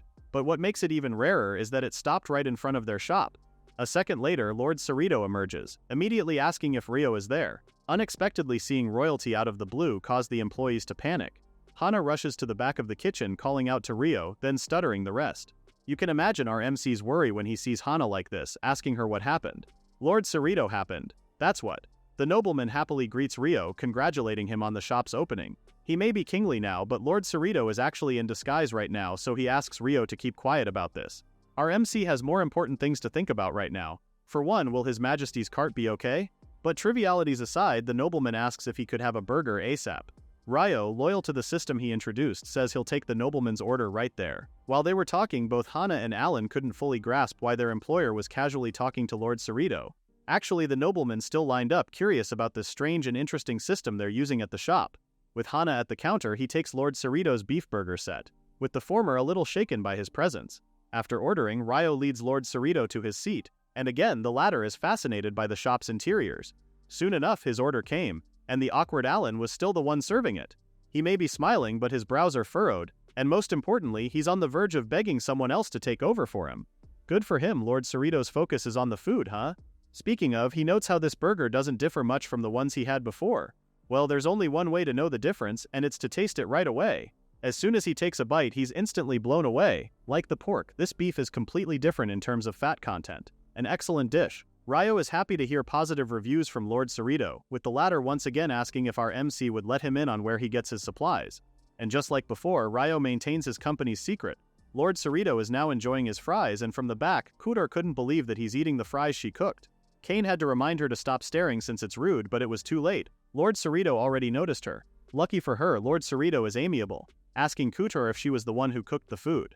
The latter gets flustered at hearing such praise from the nobleman, and that's when Lord Cerrito shared that he absolutely loves potatoes. With that said, he'd be pretty happy if she could continue making such delicious fries. Kudor promises to do so, and just like that, Lord Cerrito has to go now. Again, he tells them how delicious the food was and that he'd like to visit again. Before he boards the carriage, he also tells them that he'll invite them all to a banquet next time, and Rio is happy to receive the invite. From the back, Alan and Hana loom over him. The moment he faces them, the two go off about how they never expected to receive such praises from Lord Cerrito himself. To be fair, our MC didn't expect the latter to visit either. Enough about Rio and the others for a moment, this time let's shift the camera to someone else. A girl in curly pigtails stands before Solo Burger, thinking finally she's at this burger place that everyone's been talking about. Looking at it right now, she notes how it's way bigger than their restaurant. Aha, so this is Rio's competition. Anyway, the girl, whose name is Rebecca, gives herself a little pep talk. For sure she'll uncover this restaurant's secret, and the reason for her surveillance con. Recently, the number of customers at their restaurant has been dropping a little.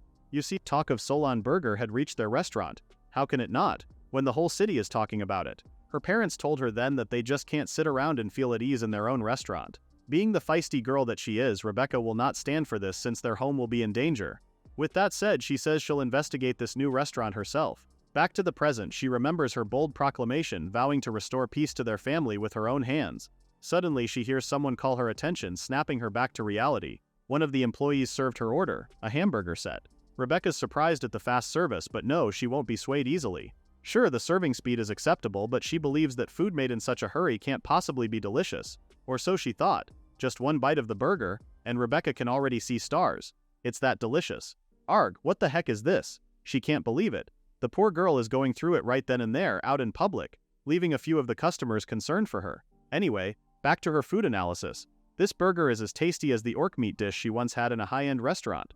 There's a balance between the sauce and the filling that is just perfect. Plus, these crispy fries make her wonder just what kind of method they used to cook them. Probably the most shocking thing for her is that all of these costs only 800 krona.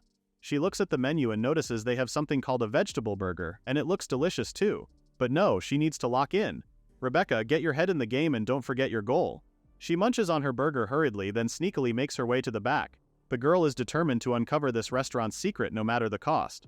Anyway, so far she finds the interior a bit weird. Finally, she finds the kitchen and takes a peek from the door. Even the place is filled with mysterious pieces of equipment. She just finds the shop even more suspicious because of this. Just then, Ryo's voice sounded from behind, asking if there was something she needed. Rebecca shouts upon hearing him, apologizing as she tells him that the kitchen just caught her attention. Lucky for her, Ryo is good-natured and even offers to let her have a look around. He leads her to the kitchen and asks Sarah if he could disturb her for a moment. Sarah agrees, but only for a bit, and while the two are talking, Rebecca looks at him in surprise. Did she hear that right? He's the Ryo that everyone's been talking about? She has heard about him from her father. Apparently, this guy is a terrifying man who became a power merchant in just a month. What's more, he even became a seal bearer. This is it, her chance to know more about his stuff. So Rebecca bluntly asks him what those strange pieces of equipment are. Ryo happily shares what those are, pointing out the oven and fryer, tools used for cooking meat and making fries. Rebecca is stunned because that's it? She can't believe these tools actually make the burger. Since she's already here, she asks how he came up with such tools and the shop's system. To that, Ryo denies it, claiming that he didn't come up with anything special, they're just things that existed in his hometown, which is why he had them custom-made. The mention of his hometown piques Rebecca's interest, while our MC continues that even the hamburger originated there. It just so happened that the people of Solon accepted it. Their conversation got cut short when they heard a maniacal laugh. They both turned to see Cooter is up to her antics again, burning everything or something like that. As she leaned over and watched the dish get cooked, Rebecca asks if Cooter is also from his hometown, and nope, Ryo says that one's different. Anyway, continuing from what he was saying before, Ryo claims that he didn't do anything great at all. This man is pretty humble, no? He says that like it's nothing. One of the employees approaches Ryo for a concern, and seeing how he works, Rebecca knows that one cannot run a business on knowledge alone. Ryo focuses his attention back on her, and Rebecca opens up about how Solon is the only place she knows. Sure, Ryo doesn't take the claim and insists that the knowledge and everything else came from his hometown, but if she were in his shoes, she could never have done something like this. She cheers him on, commending him for his ability to make use of the knowledge to this extent, which is a merchant's talent in itself. After saying that, she bolts and says she'll come again sometime. He's definitely weirded out, but he still thanks her. Rebecca finally reaches home with her parents asking her how Solon Burger was. Admittedly, she tells them it was amazing and they can only chuckle since it's obvious their daughter enjoyed it. Of course, Rebecca tries to deny this, but her father points out that if Lord Cerrito acknowledged it, then it must be true. Be that as it may, her old man says they just can't stand by and do nothing. To that, Rebecca suggests they create a new menu that can compete with Solon Burger. Their daughter has really grown up, huh? That proclamation just made her folks cry. Fast forward several weeks later, Rebecca launches their new menu, an herb-grilled minced meat bread. Fellas, it's practically a burger served and cut in half. Even her father noticed the uncanny resemblance, plagiarism at its finest. At Lord Cerrito's castle, the young lord is in distress because they're currently facing a dreadful situation. Modon calls out to him, making the nobleman regain his composure. He cannot let things continue like this because if he does, then something terrible will happen to Solon. And from the looks of the destroyed wagon, this looks really bad. But we'll get to that later. Now Ryo looks at their earnings for the day. He never imagined they would profit this much in a month.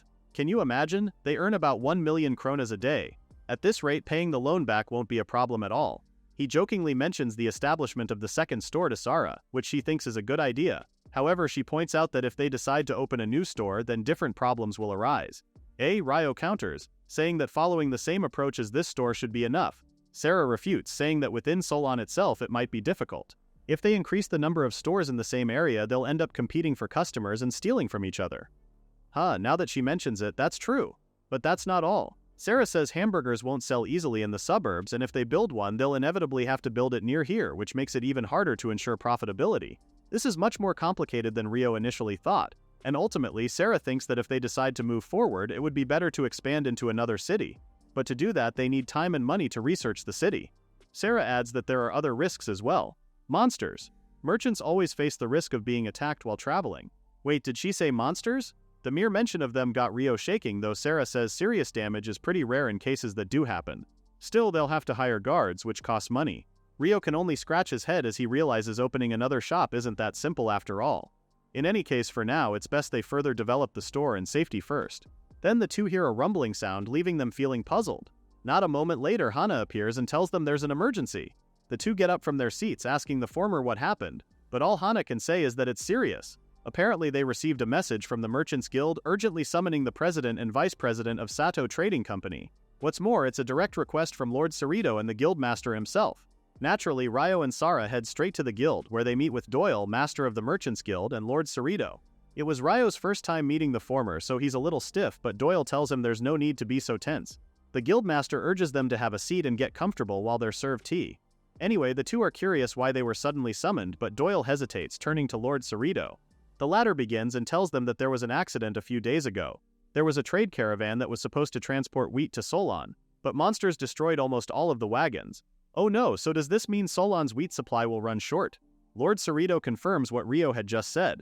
But wait a minute, Sarah remembers that the city has a large storage facility, right? Lord Cerrito replies that she's correct. The palace warehouses have sufficient reserves, but only in normal times. Doyle continues that this time the Fostria region used a large portion of its stock to support other regions suffering from food shortages.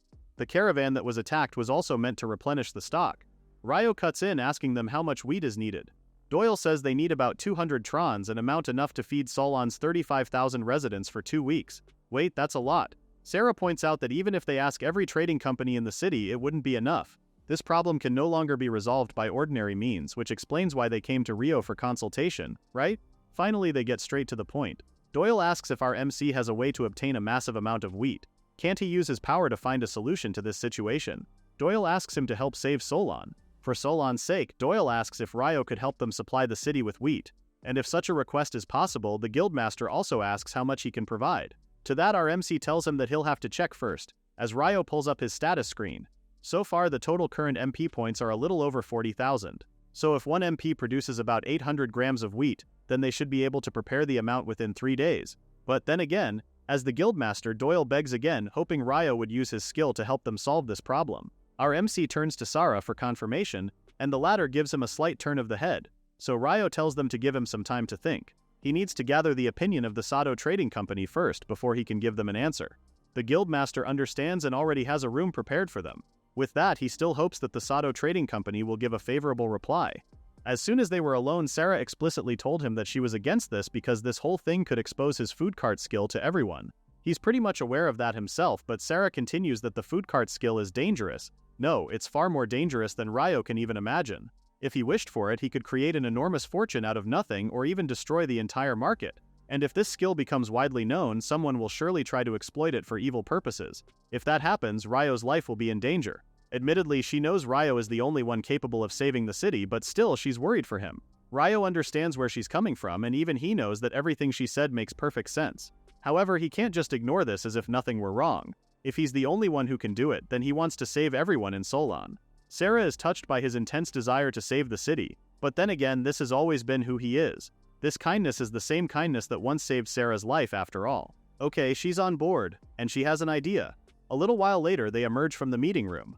With that, Doyle quickly asks what their answer is to his request. Rio readily tells him that if they agree to the 2 conditions the Sato Trading Company proposes, then they will accept the contract. First, Sato Trading Company requests that any records indicating the company's involvement in this supply operation be erased. Second, when storing the wheat, they ask that the guild mix it with wheat from other companies. Those are their only 2 conditions. So to sum it up, Rio doesn't want people to know that Sato Trading Company is involved at all. The guildmaster ponders for a bit but tells him that it's possible if they wish for it. Lord Cerrito has a question though. Why mix the wheat? Honestly speaking, he doesn't think Ryo's company plans to deliver inferior wheat. To that, the latter corrects him and says it's quite the opposite. Rio shows them the kind of wheat the company will be supplying. Upon closer inspection, the nobleman notices that it's made of astonishing quality. Wheat of this level would certainly attract attention. He also understood that because of this quality, some may start questioning its origin. Speaking of questions, Lord Cerrito has asked about it before, but he just had to do so again. Where exactly does Rio get his supply from? Especially since it's of exceptionally high quality, isn't it about time that Rio shared this with them? Plus, this wheat, despite the sudden request, Rio seemed remarkably well prepared for it. But our MC refuses to budge. He only tells the nobleman that they have their own unique supply route. To that, Lord Cerrito only smiles before assuring our MC that wheat is originally mixed to standardized quality, so the company shouldn't worry. With that, he turns to Doyle, asking the guildmaster what his thoughts are about Sato Trading Company's conditions. Doyle readily accepts them. He only hopes that the company can handle the supply. Rio thanks him and informs Doyle that he believes they can deliver the full amount within 3 days. What? That quickly? Lord Cerrito easily jumps into their conversation, asking Rio if he would like to finally use the seal. Well, now that he mentioned it, they should finalize the contract. For the first time since it was handed to him, Rio takes out the seal of the Fostria family. But wait, what about the ink? The nobleman instructs him to just press it in the center, just as it is. As soon as Rio did that, a magic seal appeared on top of the paper, and with that, the contract was complete. Lord Cerrito tells him that they should head to the largest grain warehouse in the Fostria territory. Rio and Sara arrive at the empty warehouse and just the sheer space of openness is a bit overwhelming. So you mean they have to fill this whole place? Modon excuses himself since he has done his part, with Rio thanking the older gentleman for showing them the way. He promises to start restocking the supply immediately. As soon as the door closes, Rio quickly gets to work and activates his creation magic. From the circle, a wheat poured out like a current, such incredible speed. From the looks of it, Sara comments that they may really be able to finish this within 3 days. Just then, Rio feels something off. Sara turns just in time to see our hero collapse to the ground. Rio. Sara rushes over to a collapsed Rio, asking if he is okay, but our hero can't even lift a finger. What is this? He could feel his consciousness slowly fading away. Before he realizes it, it gets dark, quickly followed by a bright light. When Rio came to, the first thing he saw was Sara clutching his hand, happy to see him awake. Like many people who suddenly blacked out, he asks her what happened. An older man suddenly came into view, informing him that he's in the palace infirmary. Sara then tells him that he suddenly collapsed while he was delivering goods. The palace doctor tells him that his sudden blackout was caused by a mild case of magic intoxication. It's a symptom that appears as a reaction when a large amount of magical energy is used all at once. Oh, so that's what happened. Anyway, the doctor prescribes him a strange-looking concoction, saying he'll recover instantly as soon as he drinks that. Judging from the mist emanating from the vial and the questionable swirly liquid, that sure looks suspicious. Rio had to ask again if he could really drink it, and both the doctor and Sara assured him that it's fine. Once he drinks it, he'll definitely feel better. What's a poor Japanese man teleported to a different world gotta do? Of course, Rio had no choice but to down it in a single go. Thankfully, what the two of them were saying was true. He did start to feel a little better. Anyway, the doctor suggests he rest for the whole day. He instantly frowned, thinking about their promised deliverables, but Sara insists that he take a rest. After all, his health comes first. She's right about that. Still, Rio feels guilty for troubling them, though Sara says that isn't true. If only she noticed how he was feeling sooner. But what he said is true though. Everyone was really worried about him. She starts scolding him for always pushing himself too hard.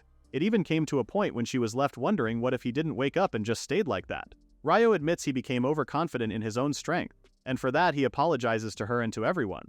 It's all good, but from now on, Sara only hopes he doesn't push himself like this, because if something happened to Rio, everyone would be heartbroken. Sara made him promise that, and since making the people around him worry, he complies and will be more careful from now on. Modon appeared out of nowhere, catching them both by surprise. The older gentleman is just pleased to see Rio has regained consciousness. The latter was about to ask how long he's been there, and Modon says just a little while ago. More importantly, he's glad to see Rio is awake. He also came bearing news. Rio should proceed with the deliverables at a pace that won't strain him. If that's the case, our hero gladly accepted such kindness. He then turns to Sara, saying, starting tomorrow, he's going to need her support as well.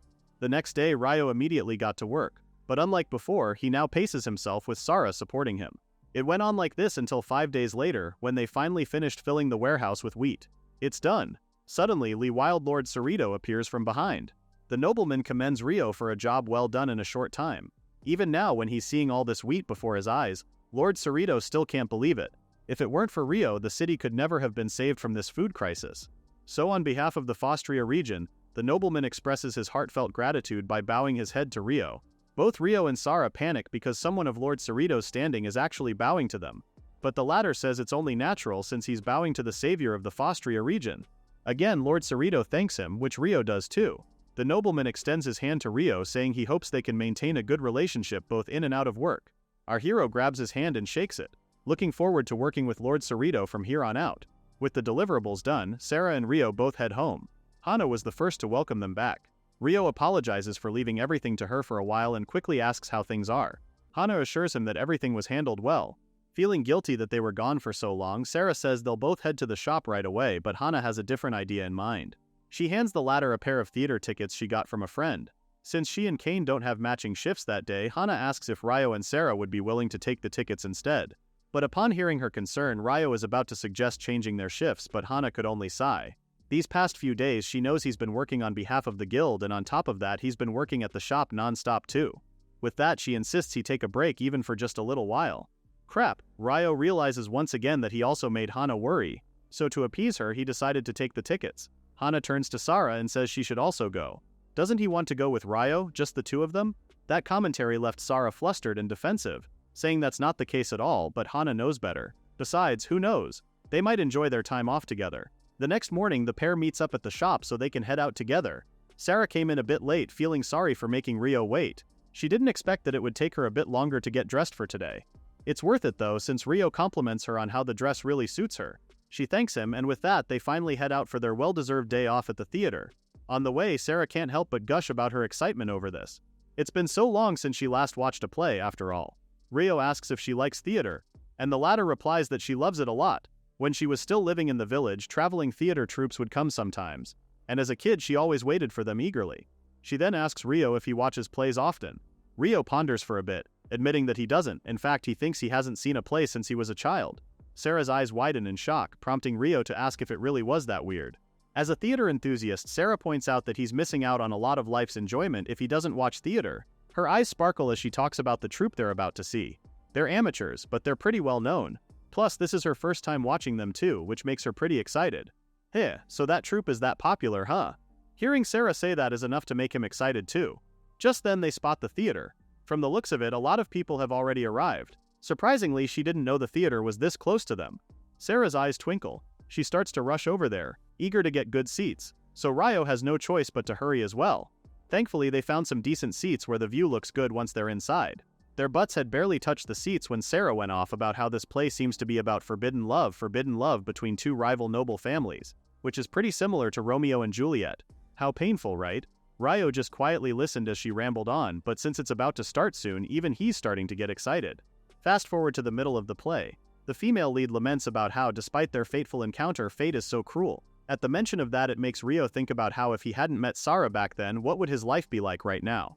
Maybe he wouldn't have met his current companions, or even Lord Cerrito. Back to the play, the female lead cries out to her lover, Leonardo. The latter walks away from her, apologizing because he couldn't see her anymore, as he couldn't go against his family. While watching the scene, Rio thinks that maybe fate really does exist.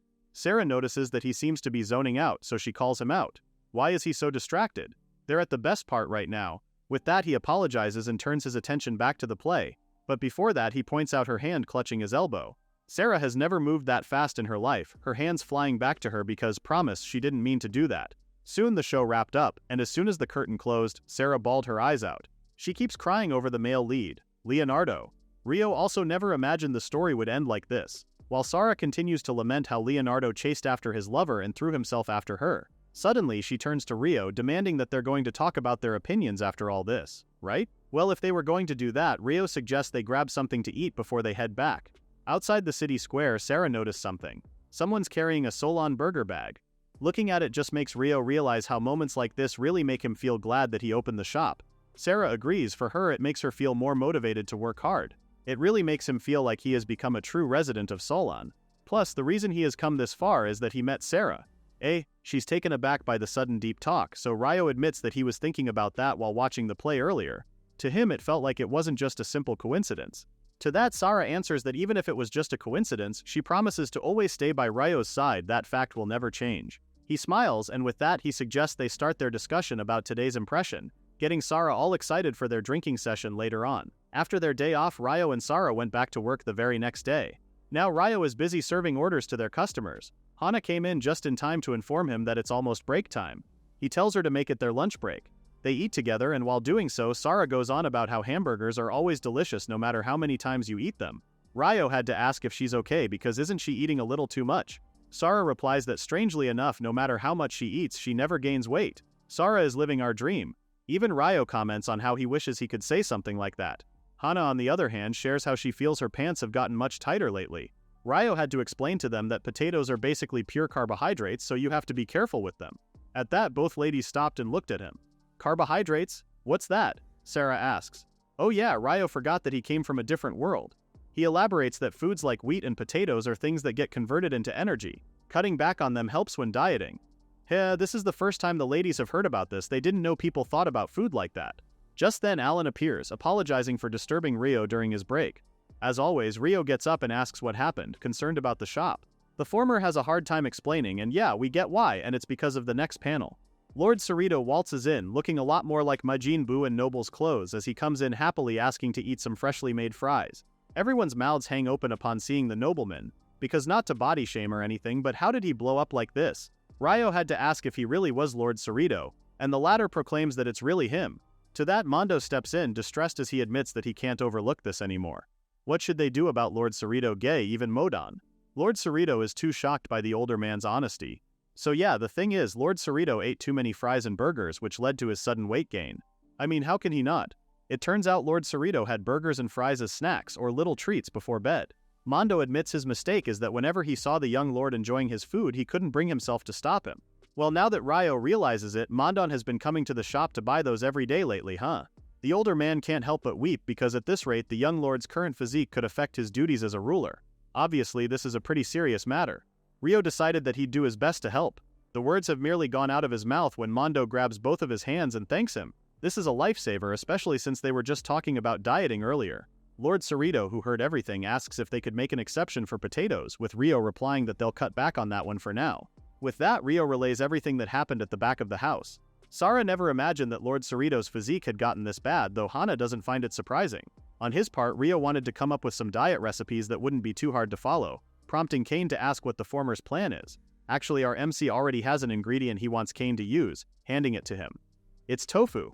Ryo actually recently learned how to make this. Our MC says there are a lot of ways to cook tofu, and to demo, he'll make a dish he used to eat often back home. First, he chops the vegetables with skill, then boils them with seasoning. Now the fun part. He tells Kane to watch closely, as Ryo explains that when you add flour dissolved in water, it turns into a thick sauce. Finally, pour this sauce over the tofu, and tada! The tofu with thick sauce is complete. Ryo offers it to Lord Cerrito, urging him to give it a try. The nobleman agrees and takes a bite. To his shock, this tofu with thick sauce is really delicious. The flavor is light, but the thick sauce coats the tofu with a rich taste. Of course, we all expected Sarah to be munching on the dish. She's going at it, excited about how tasty and healthy this dish is. This one would also definitely succeed commercially. Ryo tells them that even he managed to lose weight thanks to tofu. Lord Cerrito thanks him because with this he believes he can endure staying away from potatoes. Ryo is happy to hear that. In the meantime, he'll prepare some other recipes and give them to the nobleman later. Just then, Mondo calls for Lord Cerrito's attention. Looking worried, he hands the young lord a letter containing an urgent report that came from the Merchants Guild. Lord Cerrito opens the letter, and as soon as he stops reading, he looks distressed. He turns to Ryo, saying he has a sudden request, and it's a mission that only the Sato Trading Company can be relied on for. He wants them to save a village. Huh? Save a village? What does he mean by that? Lord Cerrito tells him that he wants Ryo to provide the village with food aid. Specifically, My Village. Upon hearing that, Sarah reacts because her sister lives in My Village. Lord Cerrito doesn't know that, but there's actually one more important concern. A rain dragon has settled near the village. A rain dragon settled near the village of My? That's impossible. Sarah grows even more worried because what about the villagers? Is her sister safe? He assures her that her sister and all the villagers are unharmed, so she doesn't need to worry. Sarah sighs in relief, but Ryo, on the other hand, is curious about the monster. What exactly is this dragon? Oh, Lord Cerrito is a little surprised that Ryo doesn't know about dragons, so he filled him in. Dragons are beings that possess enormous magical power. Among them is the rain dragon, which is considered the strongest of the species. It's said that rain never ceases in the region where it settles. According to legend, on a mere whim it can cause a massive flood and create a vast lake. Because of its power, it seems the village's farmlands have been completely destroyed. In line with this mission, Lord Cerrito says he will work on setting up a support system as well, but that will take time. Until then, he'd like to ask for Ryo's help in securing emergency food supplies first. Wait, Ryo has a question. Lord Cerrito mentioned that this is a task that other trading companies can't take on. Why is that?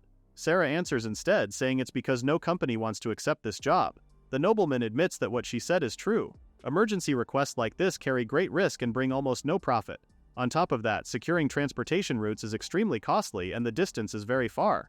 Oh, let's not forget the rain dragon, obviously. Despite all that, Ryo says they should go, the Sato Trading Company can handle it, and he personally asks Lord Cerrito to let him go.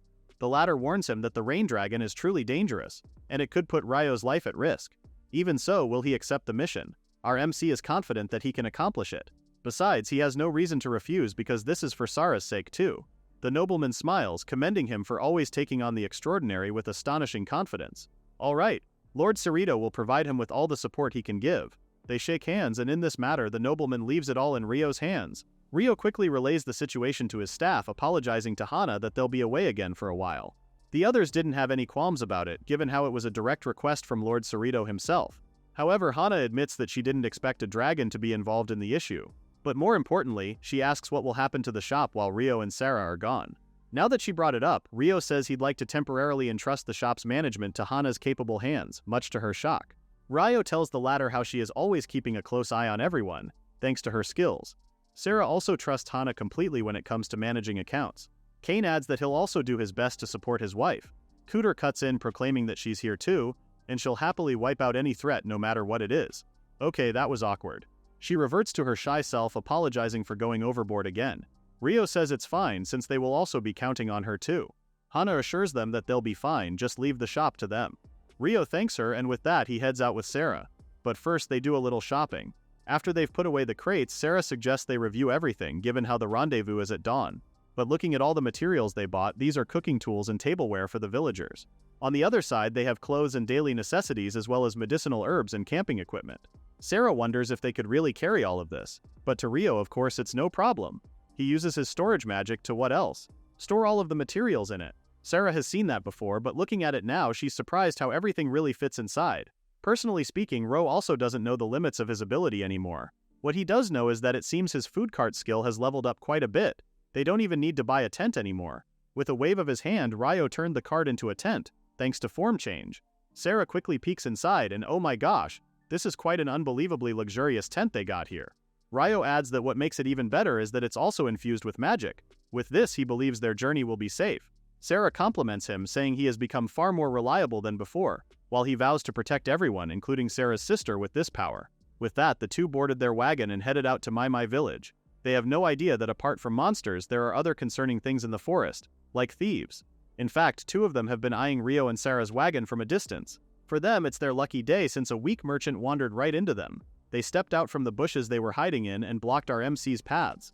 The bandits brandished their weapons and demanded that the latter leave everything of value behind. Rio grew fearful with this unexpected encounter when a voice from inside their wagon told him not to worry, he should just leave it to them.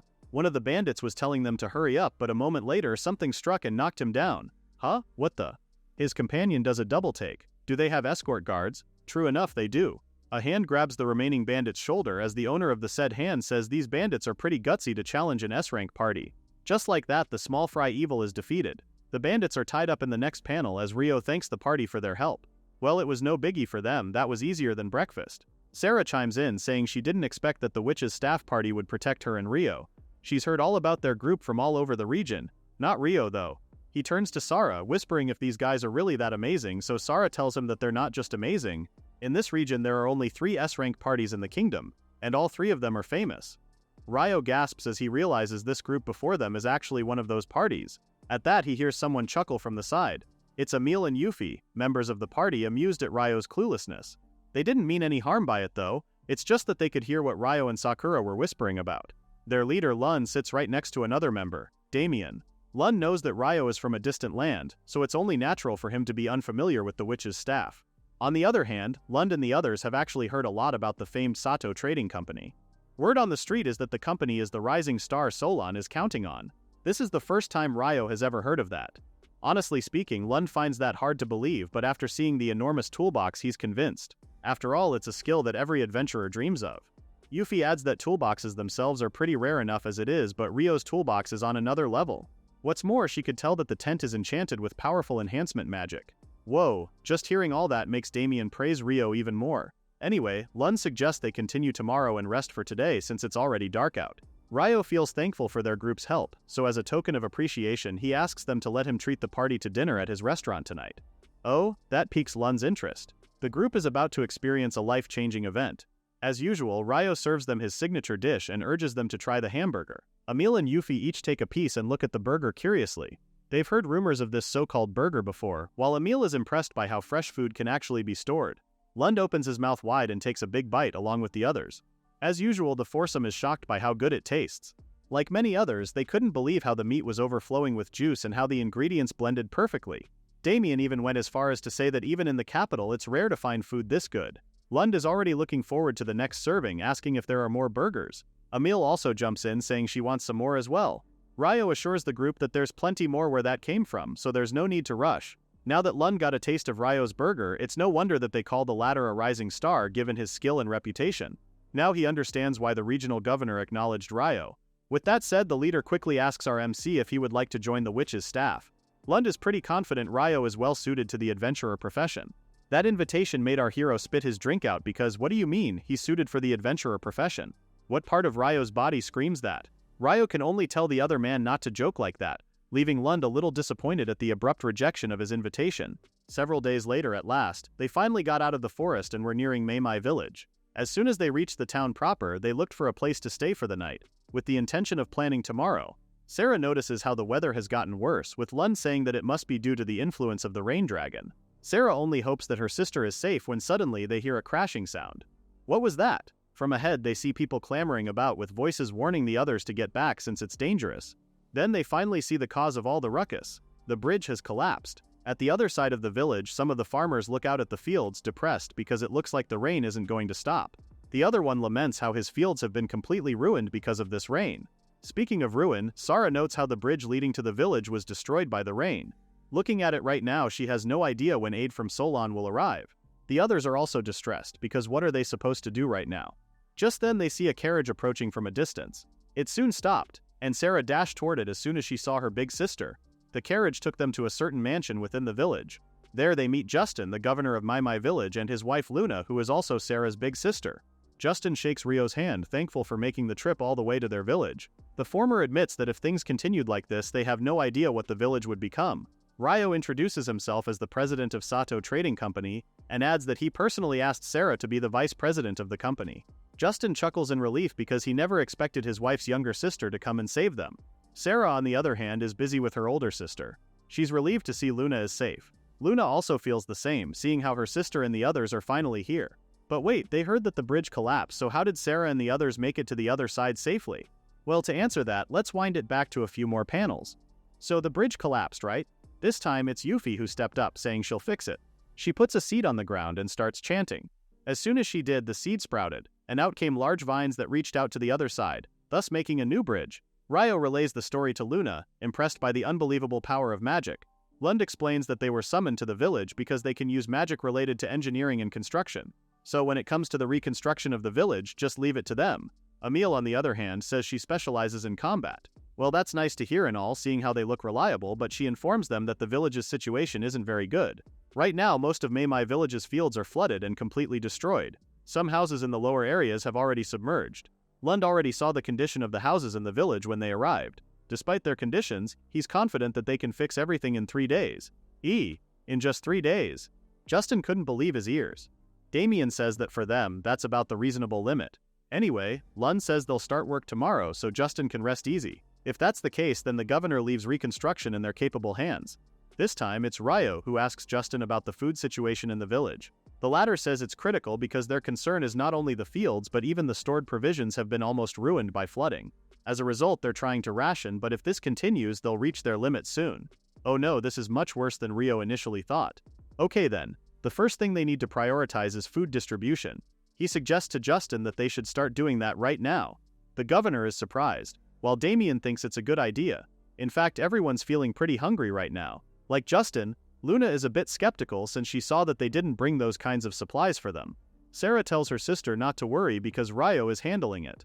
If it's him, he can make it happen. Rio just knows that when it comes to distributing food, it has to be that dish. Soon enough, he tells everyone to line up for the food. The villagers got a taste of his soup and found that it was very delicious. It's like the soup itself warms the very depths of your body. Of course it is. The dish prepared by the Sato Trading Company is none other than pork soup. This time it's Rio's turn to help out as he starts serving the pork soup for everyone. The villagers have non-stop praise when they slurp his soup, noting how the miso goes perfectly with the spices and meat. An older man even wonders how it feels so comforting, even though this is his first time eating it. It's truly such a delicious meal. The older man asks if he could have another bowl, and a few voices follow along for a second serving. Rio tells them there's plenty more to give and urges them to line up in an orderly manner. Luna notices how the crowds are gathering at the food cart, noting how Ria's won over everyone's hearts, no stomachs, from the very first meal. It's been so long since she has seen everyone this lively. Even Justin says that everyone's energy has returned thanks to Rio. Now they have fuel to work on rebuilding the village. A little girl suddenly springs up, calling Rio uncle and asking for another bowl of soup. Uncle? Who is she calling uncle? That hit a nerve, but Rio just smiles along. Since they're done feeding the village, Rio and Emile head out to feed the other villagers who are busy fixing the houses. Along the way, the former asks if it's really okay for him to help out, to which Emile reveals that they were originally a combat force. But this time, what she and Yuki will do is help as a supply team. Soon they find a few villagers crowding ahead of them. At the front, Rio sees Lund and watches how the latter puts his hand in the ground and creates a crater. Huh, what was that? Rio couldn't believe what he just saw. Meanwhile, Lund and Damien are pretty casual about it, thanking Rio for the food. Our MC hands the leader the supplies, asking what just happened. Lund tells him that he can control soil and rocks. He created that crater, thinking of using it as a water reservoir here. Speaking of water, Damien conjures water out of thin air and pours it all over the crater Lund just made. Voila, water reservoir done. With that finished, Lund and Damien walk away to head to the next location. Looking at their retreating backs, Rio wonders if what they just did is possible for any human. Just then he sees Yuffie too. Great timing because she's about to fix the roof of the house over there. Wait, the roof? Before Rio could question how, Emil tells him to just see it for himself. Yuffie starts chanting again, and a second later vines of every size sprout out of the roof. A second later they're all gone, and the roof is all fixed. As it turns out, Yuffie made the roof's wood grow and repaired it. Wow, so is this the power of an S-rank adventurer? They can even apply skills to the elements. Rio returns to the cart and sees that they finished distributing today's rations and thanks Emil for her help. With his work done, his mind keeps going back to how everyone's skills are pretty amazing. As for him, he didn't contribute much to the construction itself and feels a little deflated since it's obvious that he can't keep up with them. Just then he hears someone call him uncle. It's the kid from before. The girl's mother finally catches up to her, apologizing to Rio since her daughter insisted on coming after him. Since they're there already, Rio asks if there's a problem. The girl Claire only has this to say to him. "Thank you, uncle." She goes on about how his bread was really delicious and that she has never eaten bread that soft before. She tells him how everyone is grateful to him because they've never eaten food this delicious before. Hearing her appreciate his food so much uplifts Rio's spirit. He thanks Claire and tells her that he'll cook again tonight so she should look forward to it. Upon hearing that, she beams. Right, this is no time to compare his skills. He has to do what he can do. 3 days later, Witch's staff managed to repair most of the village. They have also taken measures against flooding so things are temporarily safe. Since renovation is done, Lund says they'll head into the forest to investigate the rain dragon. With that said, they'll leave the village in Rio's care for now. Our MC says he'll cover for them. Lund adds that the chances of the dragon being near the village are low based on the weather conditions. If they find any traces of the dragon, they'll make sure to return immediately and inform them. With that, they're off. The villagers even see them off, and the adventurer's wagon finally leaves. Little did they know, the dragon was just near the village and watching them closely. It's been 3 days since the witch's staff set out on its investigation mission. Although he came to help out with the food situation, Rio has been all around helping the villagers whenever he can. Right now he's doing cleanup and Justin thanks him for his efforts, knowing the former is busy enough as he is with food preparation. Suddenly a group of children crowds around Rio demanding to both play with them and feed them. He can only laugh, seeing how the kids have completely grown attached to him. Let's see, since the weather is pretty clear today, he suggests they all cook outside. The children cheer, happy to do something different. Our hero goes on about how, back in his hometown, there's a dish they always make at a time like this. This piqued the children's interest, and they asked Rio what it was. Well, they'll find out once it's done. But for now, he urges everyone to follow along. First, they cut the vegetables and meat into suitable pieces. Then they stir-fry all the ingredients together. Once they're cooked, Rio lets them simmer over low heat. Looking at what he's cooking, one of the kids comments how it's not that different from the pork soup from before. To that, Rio answers that the important part starts here, procuring a familiar chunk of brown item, saying they will add that to the dish. The kids gather around it, curious and a little wary. To them it looks like dirt. Can they really eat this? Rio tells them that it's not dirt and they just need to wait and see. Soon enough, Rio drops the curry cubes into the simmering pot, and the kids can see that it changes color. Not only that, but it smells amazing too. The smell itself is making their stomachs growl. He tells them to wait and be patient since it will take a little longer. Thankfully, the kids easily agreed and didn't kick up a fuss. Soon enough, some of the villagers start appearing, noting the delicious smell wafting from what Rio is cooking. Even Sarah is already drooling, excited for the food. She just knows it will be delicious based on the smell alone. More and more villagers have appeared. Rio tells them they made a lot and to look forward to it. Well, since everyone is waiting, Sarah suggests they read a story until it's done. Sarah and the kids sit together as she begins reading the story. Long ago, an old man and an old woman lived together. The old man went to gather firewood, and the old woman went to the river to wash clothes. Suddenly, the current carried along a gigantic orange. Wait a minute, Rio finds this story awfully familiar. Sarah continues her story, saying that the old woman brought the orange home and cut it open. Suddenly, a boy came out of it. Rio now knows why the story is so familiar. It's literally Momotaro. Back to the story. The boy grew up to become a hero and fought the Demon King with his companion and the 5 great dragons. Oh, so Sarah's story is different. In her version, the boy fought the Demon King and not just demons. Speaking of dragons, Rio wishes the rain dragon would join them too. Is Rio for real? Anyway, one kid approaches Rio asking if the food is ready yet. He tells her that it's almost done. He checks the rice and sees that it's cooked, so all that's left now is serving. With that, the dish is finished. He hands them a new dish this time. Curry. Ryo urges everyone to line up. Justin finally gets a plate and is amazed by this strange dish. It's a bit spicy, but it also just makes you want to eat more. One of the kids is already eating his second plate, and Claire wants to have a second serving too. In fact, many of the kids are already lined up, so Ryo tells them to just line up nicely since there's still plenty to give. Looking at what's happening right now, Justin couldn't help but think about how just recently the village was completely devastated. But now it has come back to life. Thinking about it now, he never even imagined the village would be back to its lively state.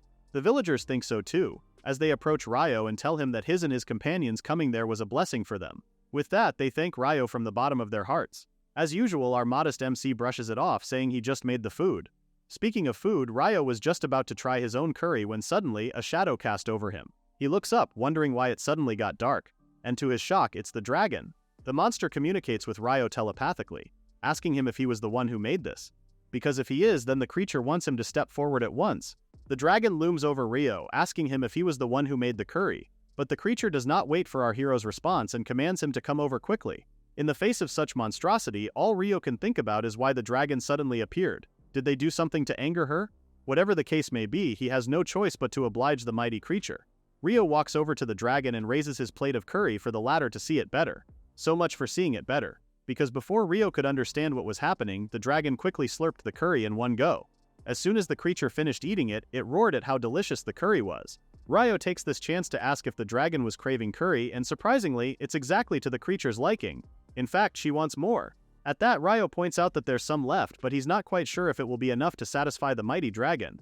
Well, if that's the case, the dragon says she'll just make herself much smaller. Not a moment later, its body starts to glow, and before they realize it, the dragon takes the form of a small girl. She happily boasts about her new form while Ryo and the rest are left with their jaws on the floor. But it's not like the dragon cares about their shocked faces. What she wants is the curry, so she tells them to hurry up and bring it to her.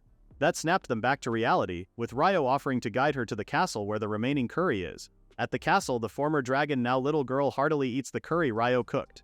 She had her fill of multiple bowls until at last she told them that she was finally full. Ryo's cooking truly was delicious, since she even goes so far as to say that she could eat it endlessly.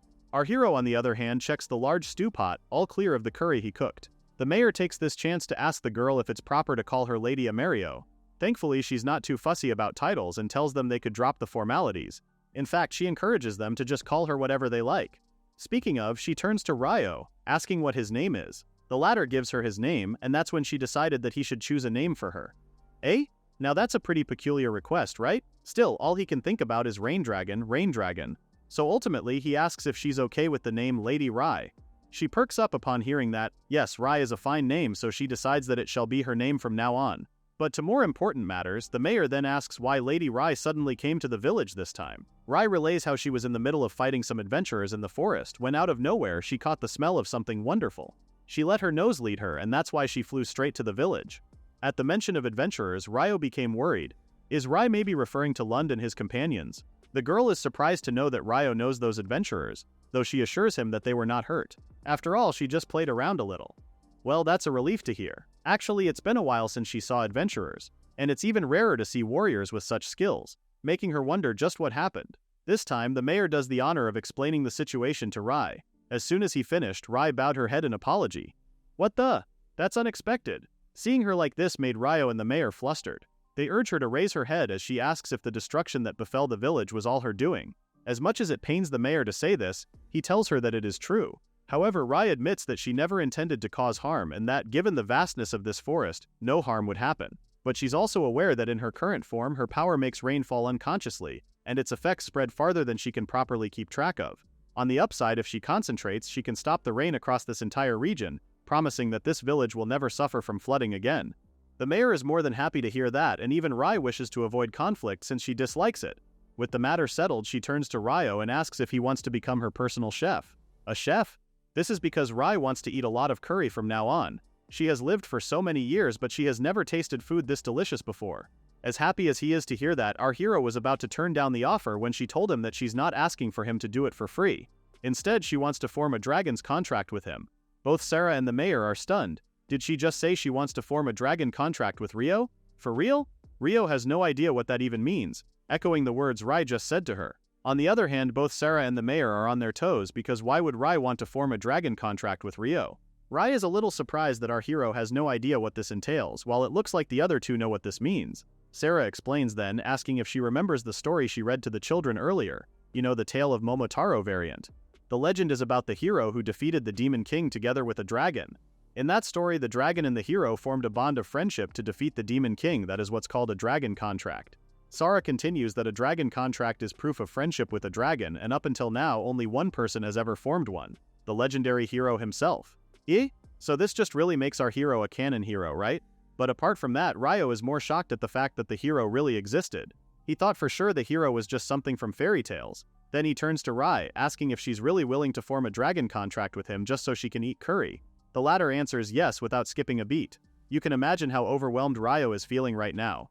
Because who would have thought that in this world, just serving food from his hometown would grant him a contract that only the legendary hero ever formed? To that, Rai tells him not to concern himself with human legends or their stories about heroes. For her, she wants to make this agreement simply because she wants to eat Ryo's curry, and that's something he can be more than proud of.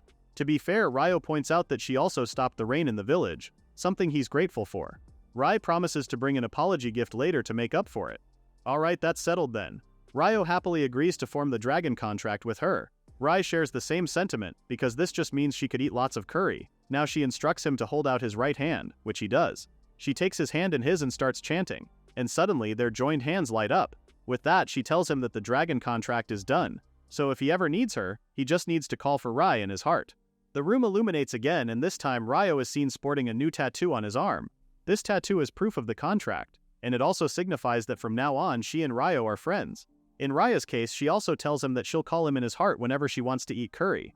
Our hero is fine with that as long as she doesn't do it while he's sleeping. With that, Rai tells them she'll head back to her nest for now and prepare something as an apology gift. The mayor thanks her for her kindness before she transforms into a dragon and flies away, but not before telling them that she'll come again tomorrow. With her gone, the mayor is relieved that things ended peacefully. Admittedly, that was the most nervous he's ever been in his life, and coincidentally, Ryo felt the same. But from the looks of it, there won't be any more floods, which is a good thing. And more than that, they were also able to build a relationship with Lady Rai. The older man thanks Ryo for coming because this was only possible due to him. Ever so modest, Ryo replies that he only did what he could. As for Rai, she's still thinking about curry in the midst of flying and mumbles how it's a nostalgic taste. The day after Rai left, a carriage hurriedly made its way to the village. Lund immediately gets down and asks Ryo if the village and everyone else are alright. Damien knows for sure that the dragon flew straight to the village, asking our hero if the creature passed by without stopping. Ryo answers that the dragon did come, and before he could continue, Yuffie had her doubts because there's no way the dragon came by and everything is still fine, also prompting Emile to ask what happened. Honestly, Ryo doesn't even know where to begin, but since the witch's staff awaits his answer, he decides to relay everything that happened yesterday.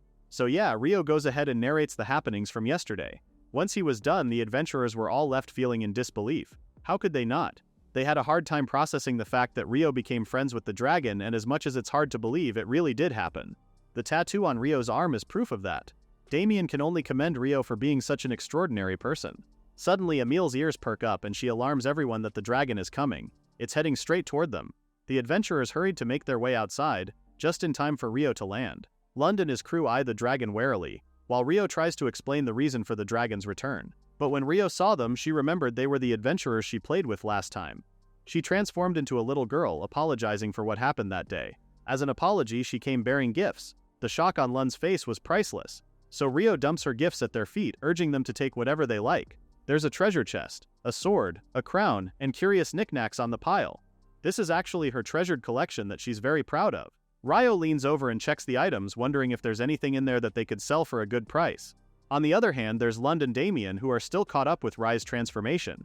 They still can't believe this little girl before them is the rain dragon, and she's terrifyingly strong too. Back to Rai, she starts rummaging through her pile, excited to show this one thing, which she thinks is the coolest. Ryo frowns as soon as she pulls a katana out of the pile. According to her, this was the sword used by the hero they mentioned. Our hero, on the other hand, takes the katana in his hands. He just knows this is a Japanese sword. But before he could entertain some other thoughts, the mayor walked in, shocked, and asked if the hero's sword was real. Rai assures him that it's real. She received it herself. Personally, she would be much happier if someone else carried it rather than just staying with her. Ryo is still quiet, wondering if this is all just a coincidence or not. Ryo notices his silence just as the mayor approaches our hero, telling him that they can't turn something this valuable into money. so Ryo asks if Rai has anything that can be exchanged for cash. Oh, did they say money? Well, if that's the case, she hands them a diamond the size of a stone. Isn't it shining and sparkly? Sarah is quick to step up, asking if she could inspect it. According to her expert eyes, it's the real deal. This is a raw diamond. At this size, it's at least worth several 100 million krona. Rai is happy to hear that and urges them to just take whatever they like. Mayor Justin thanks Rai for gifting them 2 priceless treasures, and she's happy they liked them given how much trouble she caused. While everyone else was busy conversing, Rai asked Ryo if they could talk alone for a bit. They head outside where a nice breeze is blowing. Ryo tells her then that there's something he's been meaning to ask her, prompting the latter to turn and ask what. Ryo asks what kind of person the hero who wielded the sword is. She had a hunch that that's what was on his mind. But before she answers, she asks something too. The curry dish Ryo cooked before, did he invent it? Our hero explains that it's actually a dish from his homeland. Homeland, huh? Rai finds that strange. She has lived for a very long time and she knows almost everything in this world, yet she has never heard of curry before. Ryo was ready to explain, but Ri cut him off, saying she was just kidding. Honestly speaking, she was actually lying too. The truth is, she actually knows curry, then asks Ryo if he came from another world. Ryo, you came from another world, didn't you? Ryo asks up front.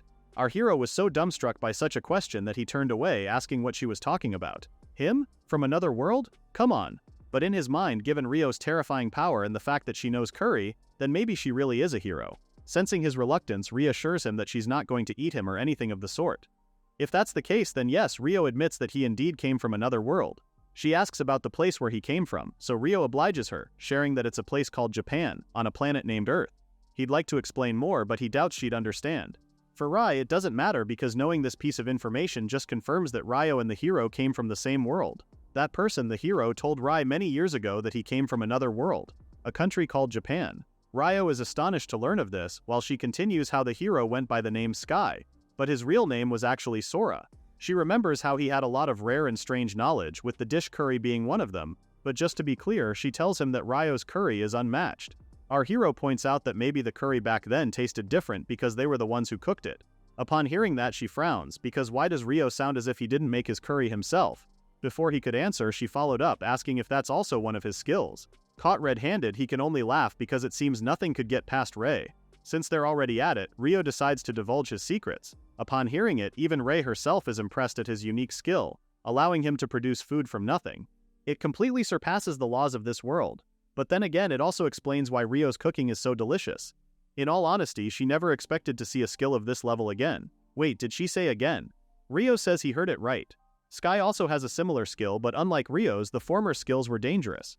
According to Ryo, once Sky drew his sword, no one could defeat him.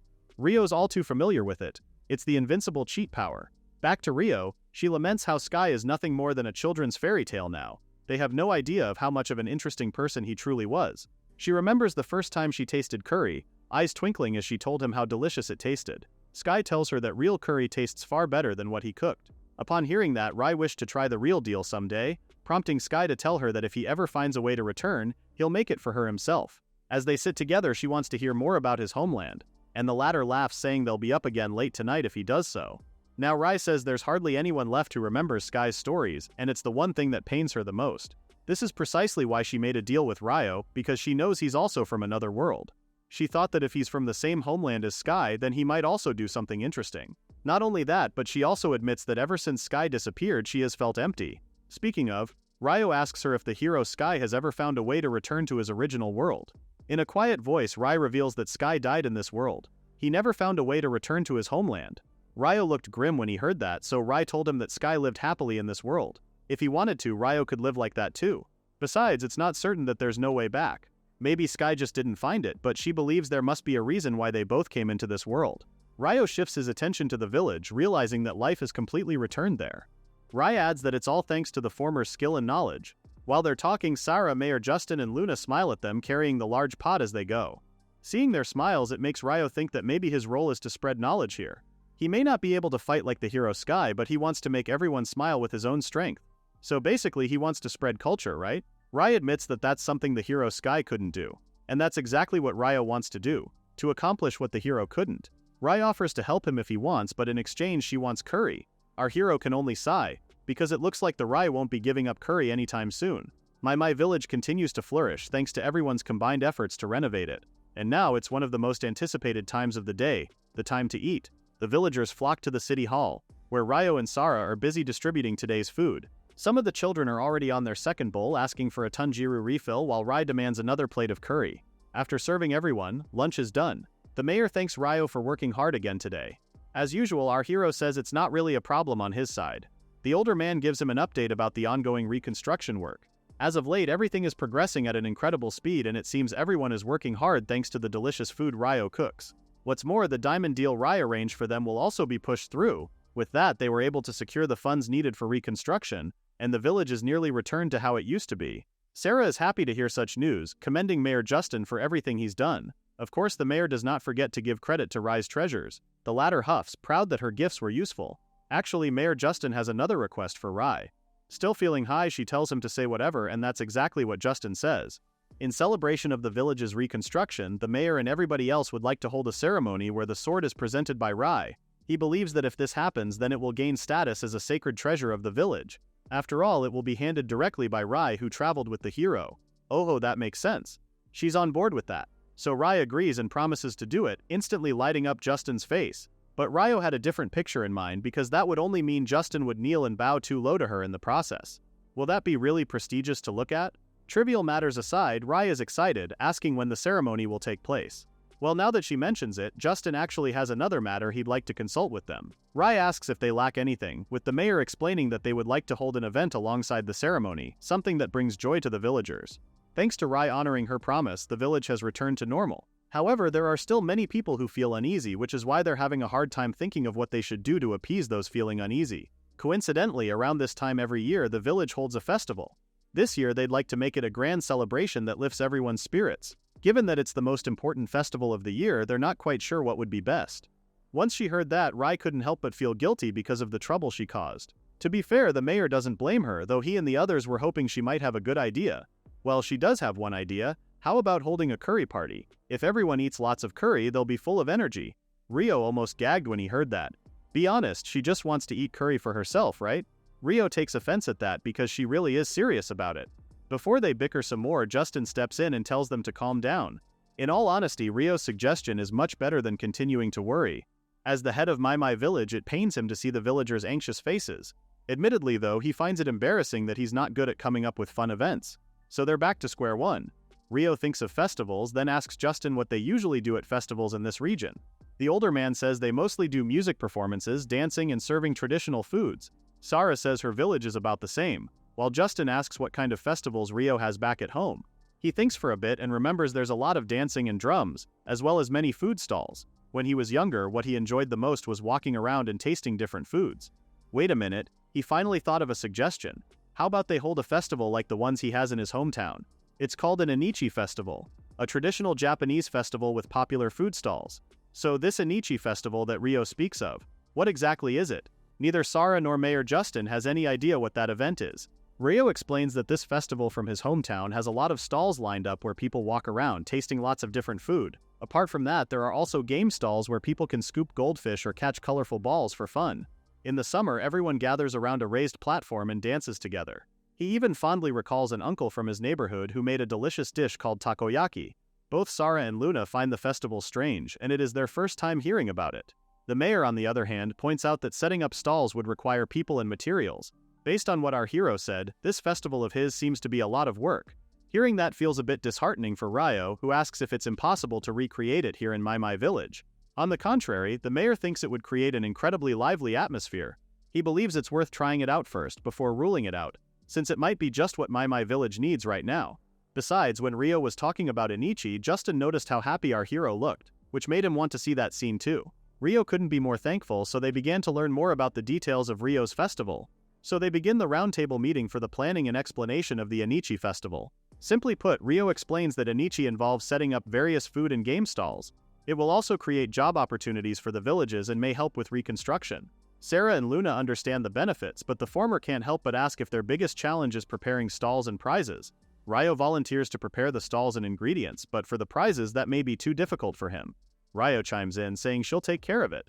If they're thinking about games that make children happy, then she already has plenty of ideas in mind. Both Ryo and the mayor eye her warily because really, prizes from Rai? All they could think about was that pile of treasure junk she gave them last time. But just kidding. Ryo says they'll rely on her for that part, but in his mind he can't help but wonder if it really will be okay. As for the costs, Mayor Justin says they can cover them with the diamond funds Rai gave last time, so at least they're settled with their finances. But just to be sure, he asks Rai if she's okay with them using the funds like that, and of course it is for her. Rai finds that this is also a good opportunity for her to apologize to the villagers. Sarah volunteers to handle the budget and project plan, admitting that she too is also starting to get excited the more she hears about Anishi. Ryo's more than happy to let her take over on that aspect. Conducting Anishi here may have started as a passing idea, but so far it's coming together smoothly. This leaves him feeling hopeful at the thought of experiencing Anishi again. As soon as the meeting finished, Ryo and Sara bumped into the witch's staff. The adventurers were curious to know what the two discussed. The two filled them in on how they were planning to hold a festival from his hometown here in My village. Sounds fun, right? Since they're talking, Ryo asks if Lund and the others would be willing to help them. The witch staff's leader replies that as much as they'd love to help, they need to return to Solon City at once. Damien and Yuffie add that they also need to report the Rain Dragon matter to the guild. Upon hearing that, Ryo suggests sending a letter instead. To that, Damien points out that they have no means for a mail service, but Ryo has it covered. In his stall, he conjures his item box, explaining to them that with this skill of his, he placed another copy of the stall in their shop in Solon. That way they can share the contents of the item boxes between them. This also just saves them the trouble of going back and forth, since they can just send a message through the stall. Lund is in awe of this spatial magic that can send items across such a distance. In his mind, he has never heard of such a skill, not even in inherited legends, let alone in S rank. It's just as he thought, Ryo really is no ordinary man. Just then, Rai comes running and informs Ryo that the preparations for the festival are ready, but more importantly, she's starving. He apologizes and suggests they start the festival food tasting now, informing everyone present that they'll treat them all to the dishes. Ryo prepares the takoyaki pan, which Sara and the others curiously inspect.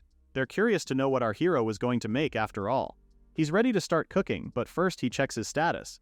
He conjures the equipment needed and notices that he actually leveled up for the first time in a while. Sarah is excited to know what he can make this time, and even Ryo is shocked to discover that he can use new festival stall skills now. Looking at it, these new skills are completely festival-exclusive skills. Is it because he decided to hold an Anichi festival? Do his skills really work that conveniently? Well, whatever, at least it came at the right time. Actually, it's too convenient and it's starting to scare him. Honestly though, he didn't expect he'd even be able to transform into a takoyaki stall, and it even comes with a regular hot plate, just like a special takoyaki pan. It's exactly how he remembered Anichi festivals back at home. First, he pours the batter made with creation magic into the pan. Since he can't make seafood, he decides to use cheese as a filling. He expertly flips the takoyaki as one side starts to cook. Usually they add dashi broth too, but since they don't have that, he decides to just cover it with thick sauce and mayonnaise. Et voila! Takoyaki, grilled cheese balls are ready. Of course, Sarah and Rai are at the forefront of the dish. Rai is excited to take a bite, with Ryo warning her that it's still really hot. As soon as she did, she cried out about how delicious it was. Sure, it's hot, but it's soft inside. Sarah has no idea that there was food that pairs well with the sauce Ryo made. Lund also adds that the heat is irresistible, and he is particularly amazed by the mayonnaise in it. Okay, with cheese balls done, Ryo moves on to the next dish. Damien watches and notes how Ryo is using the same kind of batter. Our hero assures him that it may look similar, but this time he'll serve something different. He mixes finely chopped cabbage into the batter, then spreads it into a circle on the griddle, placing slices of pork on top. He expertly flips it, then ta-da! Okonomiyaki is finished. Sarah and Rai also find the dish delicious, and it's even more filling. Sarah likes this one better than the grilled cheese balls. Well, Ryo knows it's missing some ingredients, but at least he's glad that it turned out well. Since everyone is satisfied, he decides to go with this for now. Anyway, food tasting aside, Rai asks what kind of prizes Ryo wants for the games. As he said before, there are stalls where they can scoop fish or balls, so he wants fish or things that can float. If that's the case, Rai offers him a gomu fruit. When you drop it on the ground, it bounces in a fun way. So like a rubber ball, right? Sarah starts playing with it and finds that it's like a super rubber ball. Rai actually plays with it a lot when she's by herself. Hearing her say that made Ryo think of how much she sounds like a little kid right now. Now as for the fish, she suggests they could use a creature called a bita-bita. Emil chimes in and knows that there's an ornamental fish called a bita. It's small, beautiful, and easy to raise. They think it's perfect for the kind of stall Ryo is talking about. However, if they're talking about the fish's habitat, Ryo says they live in large numbers in the grassland forest. Plus, gomu fruit grows there too. Upon hearing the place, Lund tenses, asking Rai if he heard it right that it's in grassland forest. This prompts Ryo to ask them where this place is located, and all of a sudden the witch's staff have an unreadable expression on their faces. Lund asks if they were really heading to grassland forest, and Ryo answers that if they don't, then they won't be able to bring back the reward for the games. Sensing the former's hesitation, he asks if the place really is that dangerous. Lund tells him that it is indeed a dangerous place. It's an isolated land said to lie along the border. From what he heard, only a very few people have returned alive. Damien adds that the place is surrounded by a mountain range that rises up to 6,000 meters, so just reaching it is already a life-threatening journey. They also say that high-ranking monsters inhabit those mountains and no one can make it there safely. Basically, it's like throwing yourself to death. Ryo was almost taken by their explanation had Rai not intervened and pointed out one crucial fact that they seem to have missed. Sure, the place is dangerous and all if you're traveling on foot, but she can fly. Oh, the group's silence was so loud that Rai couldn't help but feel pissed off at them for forgetting the fact that she's a dragon. Anyway, Ryo asks her if it's really safe and Rai affirms that it is. The forest itself is a calm and beautiful place and she thinks it would make a wonderful vacation. That's it then. But first, Ryo asks Sarah if she would like to come with them. Since they've been busy every day lately, he suggests they should take this chance to relax. Sarah's eyes are already sparkling, excited at the idea of going there. If there's a chance she could, then she'll definitely take it. Still, she asks Rai if it's really okay with her to come along. The latter assures her that it's fine whether there are one or two more people, it is pretty easy for her. Plus, it's also one of her favorite places and she believes it would be a perfect spot for a romantic date. Blood rushes quickly to Sarah's face, asking Rai what she means by that, but the dragon lady has already moved on. Lund asks Rai one last time if it's really okay, with Damien wondering if at least one of the adventurers should accompany them. Rai assures them that it's fine, she is the rain dragon. Whatever happens, all she needs to do is glare at them. But she didn't get to finish what she was saying because Luna cut her off mid-sentence. No, eh? Sarah asks her sister why, and her no also made Rai wonder if she was really that unreliable. Luna explains that the region has long been considered a forbidden land and it has been feared since ancient times. So even if Rai is with them, it's a hard no for her. Mayor Justin chimes in and points out that they say the forest itself is safe, to which Luna points out that her sister is not an adventurer. She doesn't have any combat skills, so what if something happens? Luna refuses to let her precious sister go somewhere that dangerous. Well, if she were that worried, Rai suggests Luna come along as well.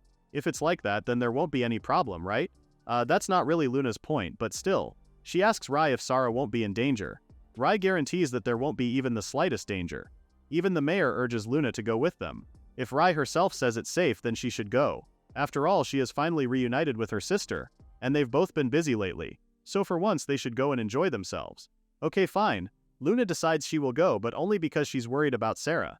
The latter, on the other hand, is reeling because, yay, her sister is coming. So with things finally settled, they're finally going. They'll depart tomorrow morning, so Ryo advises them to pack their luggage. The next morning, Ryo stores their luggage in his item box, and with that, the four of them bid Mayor Justin farewell. Ryo tells them to back away for a bit as she transforms into a dragon. One moment she lights up and the next she's in her majestic form. She instructs them to climb on her back, with Luna and Ryo helping Sarah up. As she gets into position, she comments on how no matter how many times she sees Rai's dragon form, she still finds it breathtaking. With everyone settled, Ryo gives Rai the go signal that they're ready. Alright then. She tells them to hold on tight as she flies high into the sky. Rai bolts straight up, leaving the three yelling in surprise as they rise higher. She was quick to add that they'll switch to horizontal flight soon. And yeah, that sudden rise left the three of them feeling terrified. Ryo even thought that his face might get ripped by the wind at one point. Rai tells them that they can lift their heads now, and as soon as Ryo does, he looks over the scene before them. The former explains that the grassland forest is located just beyond the mountain. Rai carefully lands on a clearing at the grassland forest, happily turning to Ryo and the others to say that they made it. But unlike her, they're not too enthusiastic, seeing how their journey is too cold for their liking. Sarah even thought she was going to die for a moment there. Ryo helps Luna get down from Rai while Sarah sets her eyes on the infamous grassland forest. Rai transforms into a girl and assures them that there are no monsters here, so they can relax. The sisters are too preoccupied admiring the view, with the flowers stretching all the way to the horizon. So is this the legendary forbidden place? Looking at it right now, it feels like a dream. Ryo thanks Rai for bringing them here, and the Lady Dragon says it's no biggie. Although there are no monsters here, Rai's a bit stressed at how Sarah is already wandering off on her own. Can you blame her?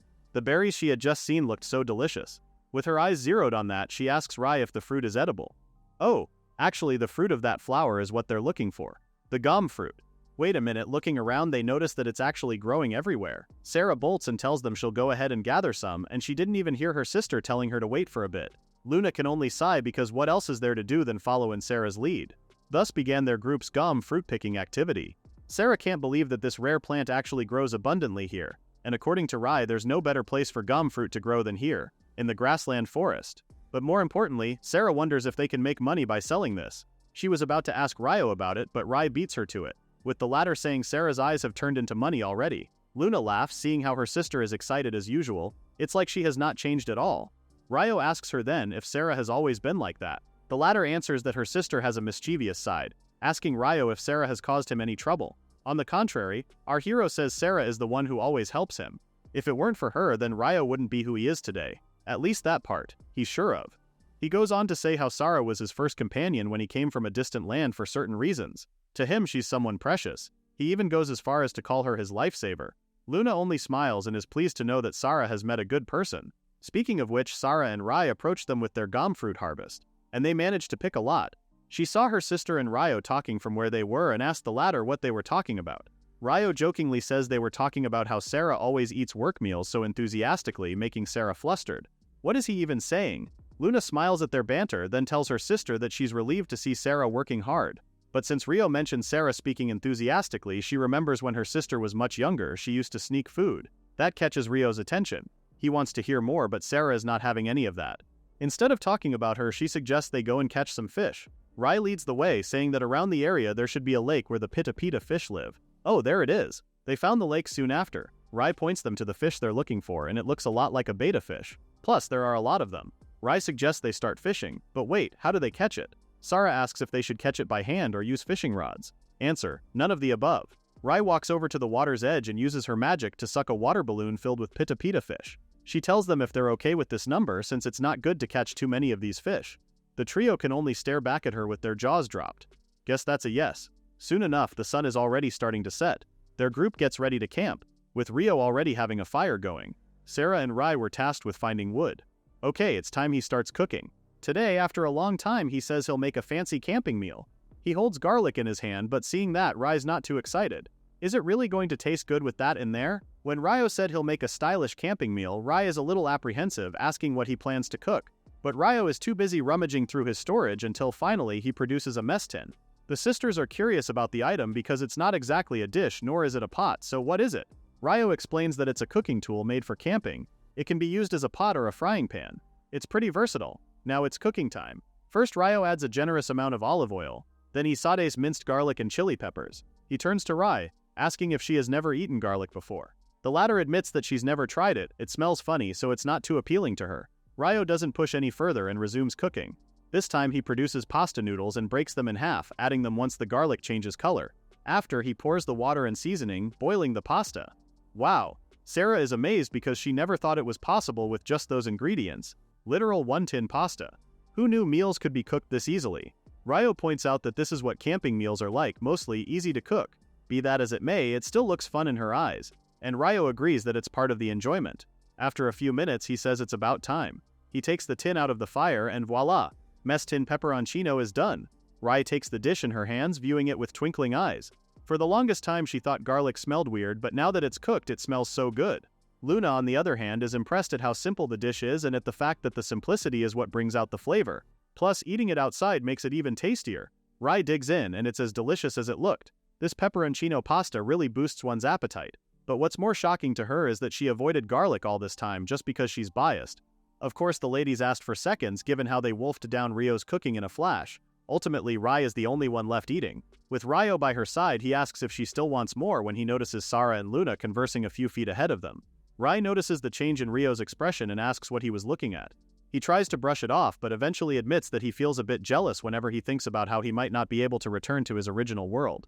Then he sees Luna and Sarah. They have each other talking to their family easily like that, and it also makes him wonder if the hero Sky ever felt the same way he does now. Rai tells him that Sky was sad at first, but eventually he learned to accept his fate. Plus, unlike Sky, she points out that Ryo has many people he could rely on.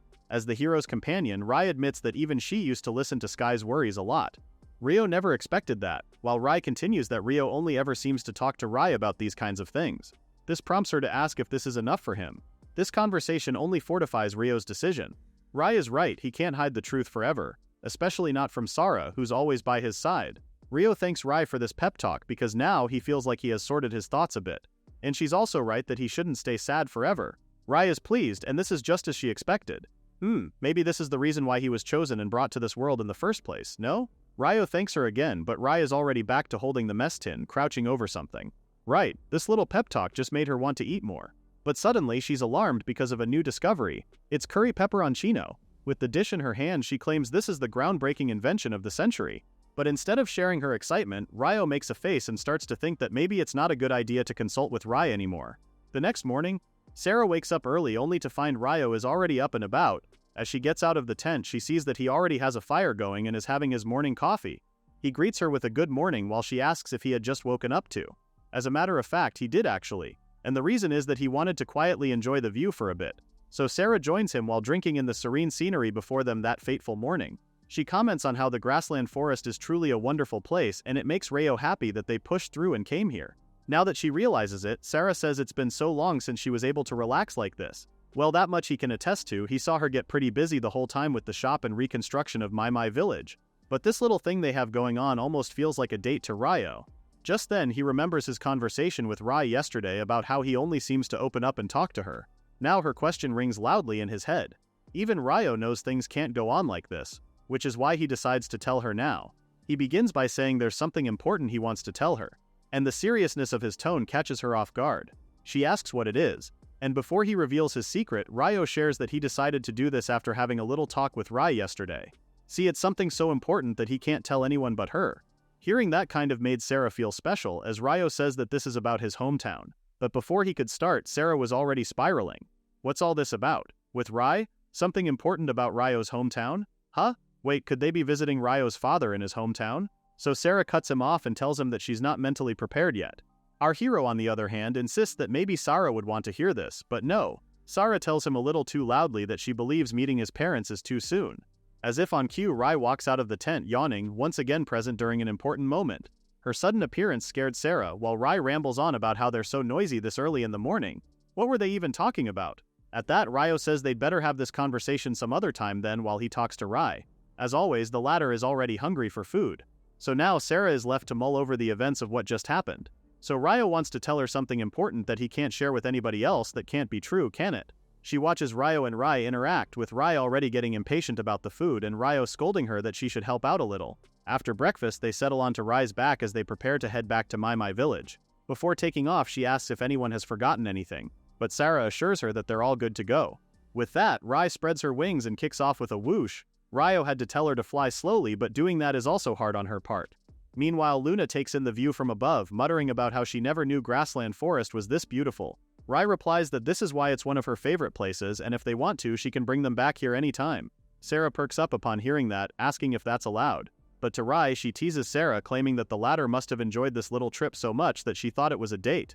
Of course, this makes Sarah flustered again. She goes all defensive while Ryo asks what they were talking about. Sarah's getting too loud, so Rai had to tell her to be quiet or else she won't be able to fly properly. Just then, Ryo hears that familiar level up sound. He quickly pulls up his status screen. And what's this? He actually acquired a new skill. Rai hasn't even been in the air for long when she tells them that they're about to reach My Village soon. Speaking of, Sarah wonders if the festival preparations are going well. Ryo shares her concern and only hopes that everything is going smoothly. They pass through the clouds, of which the village lies on the opposite end, and there it is. Even from above, they could see that the villagers are working hard and that the stalls are in position. They fly over the village, with Rai musing how she's surprised to see the event venue already set up like that. Ryo is pleased to see it coming along nicely. For him, it feels like he's come back to his hometown. Luna is also happy because it's been a while since she has seen the village this lively. Rai lands and word quickly got around of Ryo and the others' return. Mayor Justin welcomes them, relieved to see them safe, while Sarah points out how she is with how much the village has changed. Even Justin himself is surprised too, seeing as how this is the most effort the village has ever put in its entire history. Plus, he's happy to report that they also got the thing Ryo wants to see the most, the stage where Ryo will present the hero's sword. Oh ho! Ray's eyes twinkle as she finally sees the stage where she will be presenting the sword. Justin also adds that the other adventurers helped build it, and it turned out to be quite a grand platform. Ray had just started to go off about how this might be a bit small for a grand ceremony performed by someone great like her, but she didn't get to finish because the kids appeared, crowding around Ryo. They want to know all about Grassland Forest, asking if he found anything rare. True enough, he did. He shows the kids the sticky gum fruits and the pita fish. Their excitement died down because what exactly are they going to do with these at the festival? Well, that's a perfectly good question. So Ryo demonstrates what will happen. He begins by saying that this is a must-have game at the festival stalls, pouring water and the fish into a large tub. Then he shows them how it's done. Using a tool called poi, he places it under the water and catches one of the fish. And that wraps up his live demo of sticky fishing. While the kids are impressed, Rai believes even she could dominate this children's game. If it's just catching one small fish, then it's super easy. She grabs the poi and quickly flicks it into the water, but she didn't get to catch the fish since the poi tore.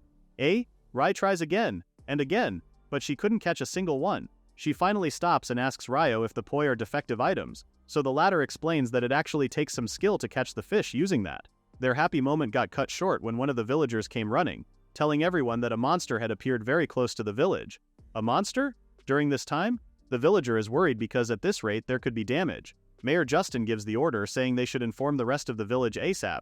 He orders everyone to stop work at once and for everyone to evacuate. The people quickly scatter and are about to do so when Rai senses that the monster is actually already here. True enough, the beast appeared with a roar. At the sight of it, Ryo pales, while one of the village kids, Claire, runs away with her eyes closed. She didn't know she was running straight into the monster.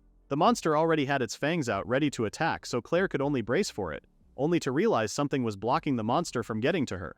It was Rai. She transformed into a dragon and put herself between the two. Using her tail, she whacks the monster and sends it flying further into the forest. Wow, that's amazing! Rai huffs, muttering about how that small fry should know its place. A loud cheer erupted as everyone started praising Rai. Amazing! She's a true hero of the village, as expected of the hero's companion. Claire also thanks Rai and the latter relishes the cheers, saying that it's no biggie, but actually Claire has a request for her. With that, Rai leans closer as the girl whispers something into the dragon's ear. Oh ho, Rai gets it now, that definitely sounds interesting. Work on the festival preparations resumed once the monster was taken out. Now that Ryo is back, he oversees everything and commends everyone for doing a great job and encourages them to keep doing what they're doing. He turns to the members of the witch's staff and asks them to continue setting up the stall. Lund says he will handle it, while Damien will see that the decorations will be done. As for Emil and Luffy, the latter says they'll check the taste of the food and the condition of the tools. Huh? Wait a minute, isn't that just an excuse for her to taste food while walking around? Emil makes a run for it, with Damien chasing after her. Anywho, Lund says they'll handle the stalls, so Ryo can only thank the adventurer's leader.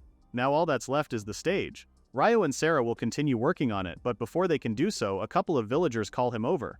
Okay, so the thing is, the shooting game Ryo suggested turned out to be more popular than they expected. As such, they're worried that they won't have enough prizes. Plus, they're also short on manpower for construction. Ryo checks his list while the other guy is wondering if it will be hard to fix that now. Thankfully, Ryo says they can manage. He tells them that he'll have the stalls share the remaining prizes, and they'll postpone some schedules to distribute the workers better. He promises to arrange everything so they won't bump into any problems. The villagers are relieved to hear that. It's a big help. Just then another villager approached Ryo asking for help. The day went on like that, with Ryo going around checking everyone's progress and being pretty much hands-on with the festival preparations. Sarah sees him working hard and smiles. As soon as he's done dealing with them, Sarah hands him a drink and commends him for his hard work. He smiles because this is the kind of thing he used to do before he came to Solon. Talking about him aside, he's curious about Rai because he hasn't seen her, so he asks Sarah if she has. Actually, Sarah also hasn't seen Rai today, when suddenly she notices the little dragon lady is actually with the kids. Ryo waves and catches her attention. What's she doing there? Rai runs over to them as Ryo asks her if something happened since they haven't seen much of her. The latter averts her gaze and simply states that she was just hanging around with the kids for a bit. Huh? Since when did she get close to the village kids? At that, Rai is about to proudly say something when Claire clamps her mouth shut. A moment later, the rest of the kids came and dragged Rai back with them, and Ryo couldn't even put in another word.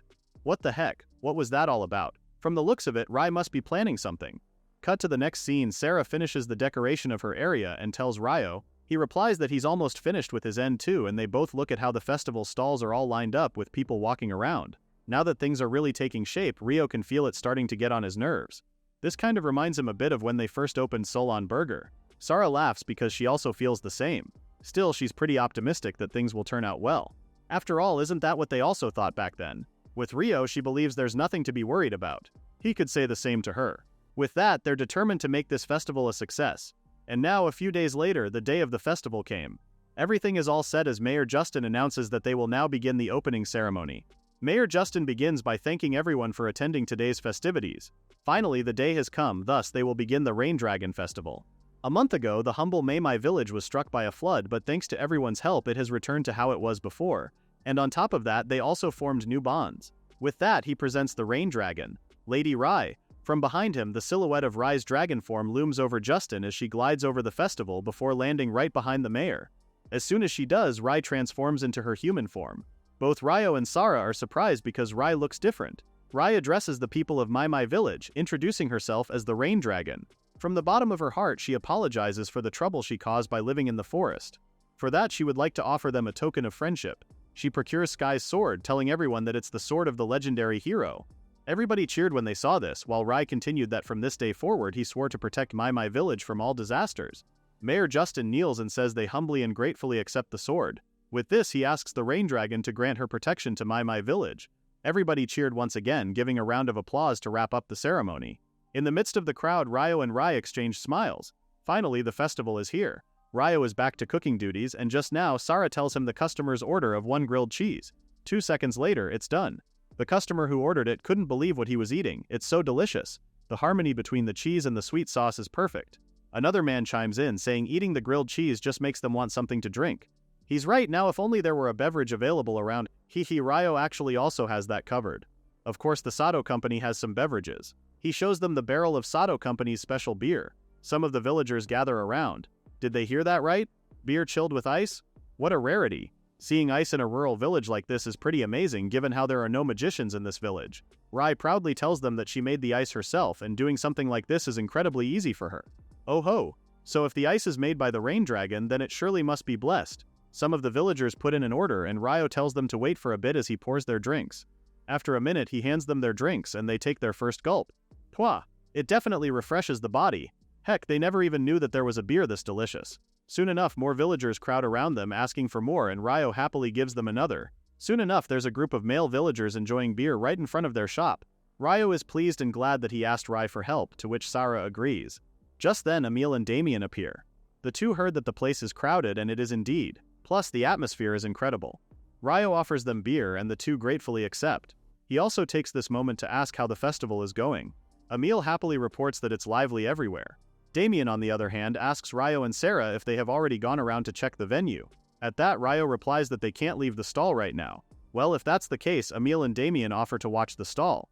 The former suggests Ryo and Sarah take a break and look around now. After all, things have calmed down.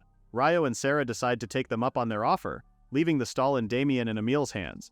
So Ryo starts walking, looking around. Sarah's late, huh?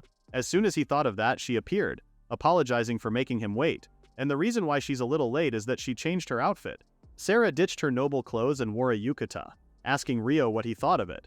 He tells her that she looks amazing, and that just made her giggle, pleased to hear the compliment. They start walking around together, both happy because they never thought both of them could go around and explore the stalls at the same time. Now where to start? Well, isn't it obvious? They need to start with food. Sarah makes a run to the nearest stall and orders what they have. That's typical of Sarah. Meanwhile, the auntie serving her recognizes Sarah. So, is she out on a date with Ryo? The question flusters Sarah. But as it turns out, auntie was just teasing her. Not a minute later, she hands Sarah their food.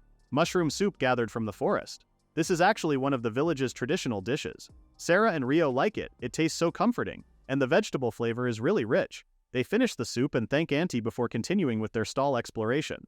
Sarah spots the gom fruit catching game being played by children. The children also see them and ask to compete with them in catching gom fruits. Ryo is pretty confident with this because do they really think they can beat the master of ball catching? But the kids are pretty confident since they practiced a lot too. Even Sarah and the little girl are feeling competitive, vowing not to lose to the other. Famous last words. In the end, the only thing Sarah got was the consolation prize, a small gom fruit ball. Meanwhile, there's Ryo, gloating in his win. It looks like Sarah needs a lot more practice, huh? She didn't mull over her loss for too long because Sarah noticed a crowd was starting to gather at the stage. Curious, the two follow along.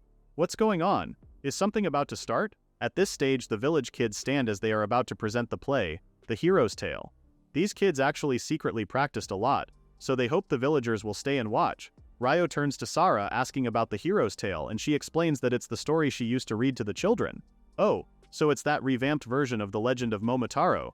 No? The play begins with the boy narrating how once upon a time, while a woman was washing clothes by the river, a large orange drifted down the stream. Mind you, while he narrates, an actual scenario of a giant orange drifts along the river. The villagers are impressed and curious, asking if they're using real water. Others are questioning if that's a real giant orange they're seeing. The kids continue their narration, and both Sarah and Ryo are both confused and in awe. Is this just an illusion? Or is all of this real? Suddenly, a shadow looms over them, and it's Rai. This time, one of the kids cosplays the hero and tells the Rain Dragon that they should defeat the Demon King together. A fight ensues, and before long the hero wins and everybody cheers. As soon as they're done, Rai transforms into her human form and asks Ryo and Sara what they think about the play. Our hero already had a hunch that Rai was using her magic earlier, while Sara commended the kids for doing a great job. The direction was indeed done with Rai's magic, but according to her that's not everything. They actually practiced repeatedly so they could sync with Rai's magic, and the kids worked hard every day to surprise everyone with the play. Thankfully their efforts didn't betray them because it was a huge success. The kids thank Rai for her help. Ryo is happy to see that Rai has gotten closer to the children, but the latter is a bit shy, acting all tsundere. According to her, she did it on a whim, nothing more. But Claire actually heard that and starts getting teary-eyed. So does that mean Rai didn't enjoy the play at all? Her reaction forced Rai to tell the truth as she revealed that she did enjoy it, so Claire shouldn't cry anymore. On the other hand, there's Ryo, curious about the orange. Did the orange actually come from the river? Rai reveals that Sky was the one who actually came up with the story, further confirming Ryo's suspicion that the hero took inspiration from Momotaro's story. The day went by so fast that soon it was Ryo and Sara's turn to get served chilled beer and grilled cheese. They settle on a park bench, with Sara proclaiming how the festival was really fun. Ryo is just happy that everything feels so lively everywhere. She attributes all of that to Ryo's efforts, and he admits that the reason why he worked hard is that he wanted to see this scene. Sara already knew that he would succeed, to which he replies that this is the first time he's heard of it. But Sara said she meant it the first time. Anyway, Ryo is happy to see that the villagers are also happy. Now then, he says it's about time for the final event. Sara is surprised because there's still more? Not a moment later, the sky lights up with fireworks. Sara looks wide-eyed because what is that? Ryo claps along, explaining that those are called fireworks. From where he came, it's a staple of festivals in her hometown. The sudden boom surprised her, but looking at them, they really are beautiful. Ryo says he added them when he returned from the grassland forest, secretly preparing to use them at the festival. He also got permission from Justin and the others to do it. Sarah pouts because does this mean Ryo kept it a secret from her all this time? In his defense, he wanted to surprise her. She's happy with it, but at the very least he should have let her prepare herself mentally. Sarah shifts her attention back to the night sky, asking if this is the kind of view he used to see back in his homeland. According to Ryo, there are some differences, but mostly it's the same. Looking up at it right now makes him feel nostalgic about it. Sarah then expresses her wish to see a festival from Ryo's homeland someday, and he could only nod. He wears a sad smile saying that if he could, he would take her there before looking back up. Ryo steeled himself. And then Sarah brought up that something he wanted to talk about before. Wasn't there something he wanted to say to her? Ryo tries to brush it off, but no, actually this may be the right time. He finally reveals that he's not from this world. He came from a different one. Sarah was quiet when she heard that, and then to his surprise she actually knew it. He's even more surprised that she actually believed her. Well, it's because she has never heard about everything Ryo said before. Plus, she finds his abilities quite unusual. She tried to investigate on her own, but there was so much she couldn't understand. For so long she felt something was always off, but now she finally knows why. Ryo sits back and heaves a sigh of relief. Sarah may not know anything about his original world, but for her it's already enough that she gets to work with Ryo. He smiles at her. Honestly speaking, he didn't expect that kind of reaction, but thank God it's over and he's finally at ease. Sarah adds that what she's about to say may sound a bit bad, but she's a little happy too that Ryo trusted her enough to tell the truth. No matter what, Ryo is still Ryo in her eyes. He thanks her, saying he's so glad that he met her too. With the festival finally over, Ryo and the others packed their bags the very next day. They thanked the people of Mai village for the warm welcome throughout their stay, but now, it's time for them to head back to Solon. Mayor Justin says they should be the ones thanking Ryo and the others. No words are enough to express their gratitude for what Ryo and his company did for the village. Ryo replies that they only did what they could, and Lund echoes that sentiment. Luna calls her sister teary-eyed as she tells the younger that she's happy to see Sarah again after all this time. The latter, on the other hand, is just as happy that she could help her sister. Luna is proud because her sister has become someone truly dependable. Luna then turns to Ryo and bows, asking him to take care of Sarah from now on. Ryo happily says he would, and that's when Luna takes this chance to ask something that's been bugging her. Are Ryo and Sarah in a relationship? Both became flustered at the same time. They quickly clarify that it's not like that, but Luna's not too convinced. Still, if they ever decided to get married, Luna suggested that they should have a big celebration here in the village. Sarah had to tell her sister to cut it out. This is too embarrassing. Just then, Rai rushes to the front and calls out to them. Hump, the little dragon lady, is not too fond of these sad goodbyes, and honestly, Ryo thought she wouldn't come and say goodbye. To that, Rai reminds him that they're bound by an unbreakable pact. She can reach him quickly if she flies, even if he's in Solon. Ryo is happy to welcome her and let her eat curry, as long as she doesn't fly inside the city, but more importantly, they're curious about what Rai will do from now on. Rai says she'll return to the nearby forest as usual, And duh, she still has to continue protecting my village as promised. Oh, before Rai forgets, she asks Ryo to give the King of Ireland her regards if he ever meets him. From what she heard, they say that he's a descendant of one of Sky's companions. Rai says the king may already know about Rai too, so if ever, Ryo can just show him the mark of the pact and he'll see the king's reaction. Rather than feel excited, Ryo's a little torn because this screams authority conflict. Looking at the mark of the pact right now, it makes him wonder if this thing is actually something dangerous. Anyway, that's enough dallying. Ryo tells everyone that they really should head out now and bids everyone goodbye. The villagers wave back at them, thanking them and telling them to be safe. Their wagon starts its journey and they realize that now they'll also be returning to their normal lives. Sarah wonders if everyone is doing well back in the city. As she looks out the window, she sees how much my village has improved. Heh, they really did it, they fixed the place pretty nicely. It's kind of hard to believe that this was the same place they arrived at not too long ago. Lund agrees, even he admits that he never thought they would be able to restore the village in just a month.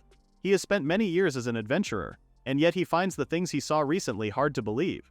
He really finds Ryo an extraordinary man and invites him again to join the witch's staff. Like before, Ryo rejects it with a smile. But now that he thinks about it, Ryo realizes that they've been through a lot this past month. Plus he also discovered that the hero came from the same world as he did. Then he got to tell Sarah the truth about his origins. Just thinking about it all reminds him again how the hero Sky never made it back to their world. Ryo thinks that he too will probably never return to his original world. But that's okay. Now he has dear companions and a place where he belongs. From here on out, he'll continue spreading delicious food and the culture of this world. Anyway, all that's left for them to do is submit the report to the guild, and after that they should head back to their shop. Meanwhile, back in Solon, at Vestria Castle, reports have already reached Lord Cerrito's ears that Ryo and company have safely returned after completing their mission at my village. His butler is actually surprised because he didn't expect their group to succeed, while Lord Cerrito says it was the right call to entrust the mission to them. With this great achievement of theirs, the nobleman says they must extend an invitation to the Sato company, holding a special invitation, as he said,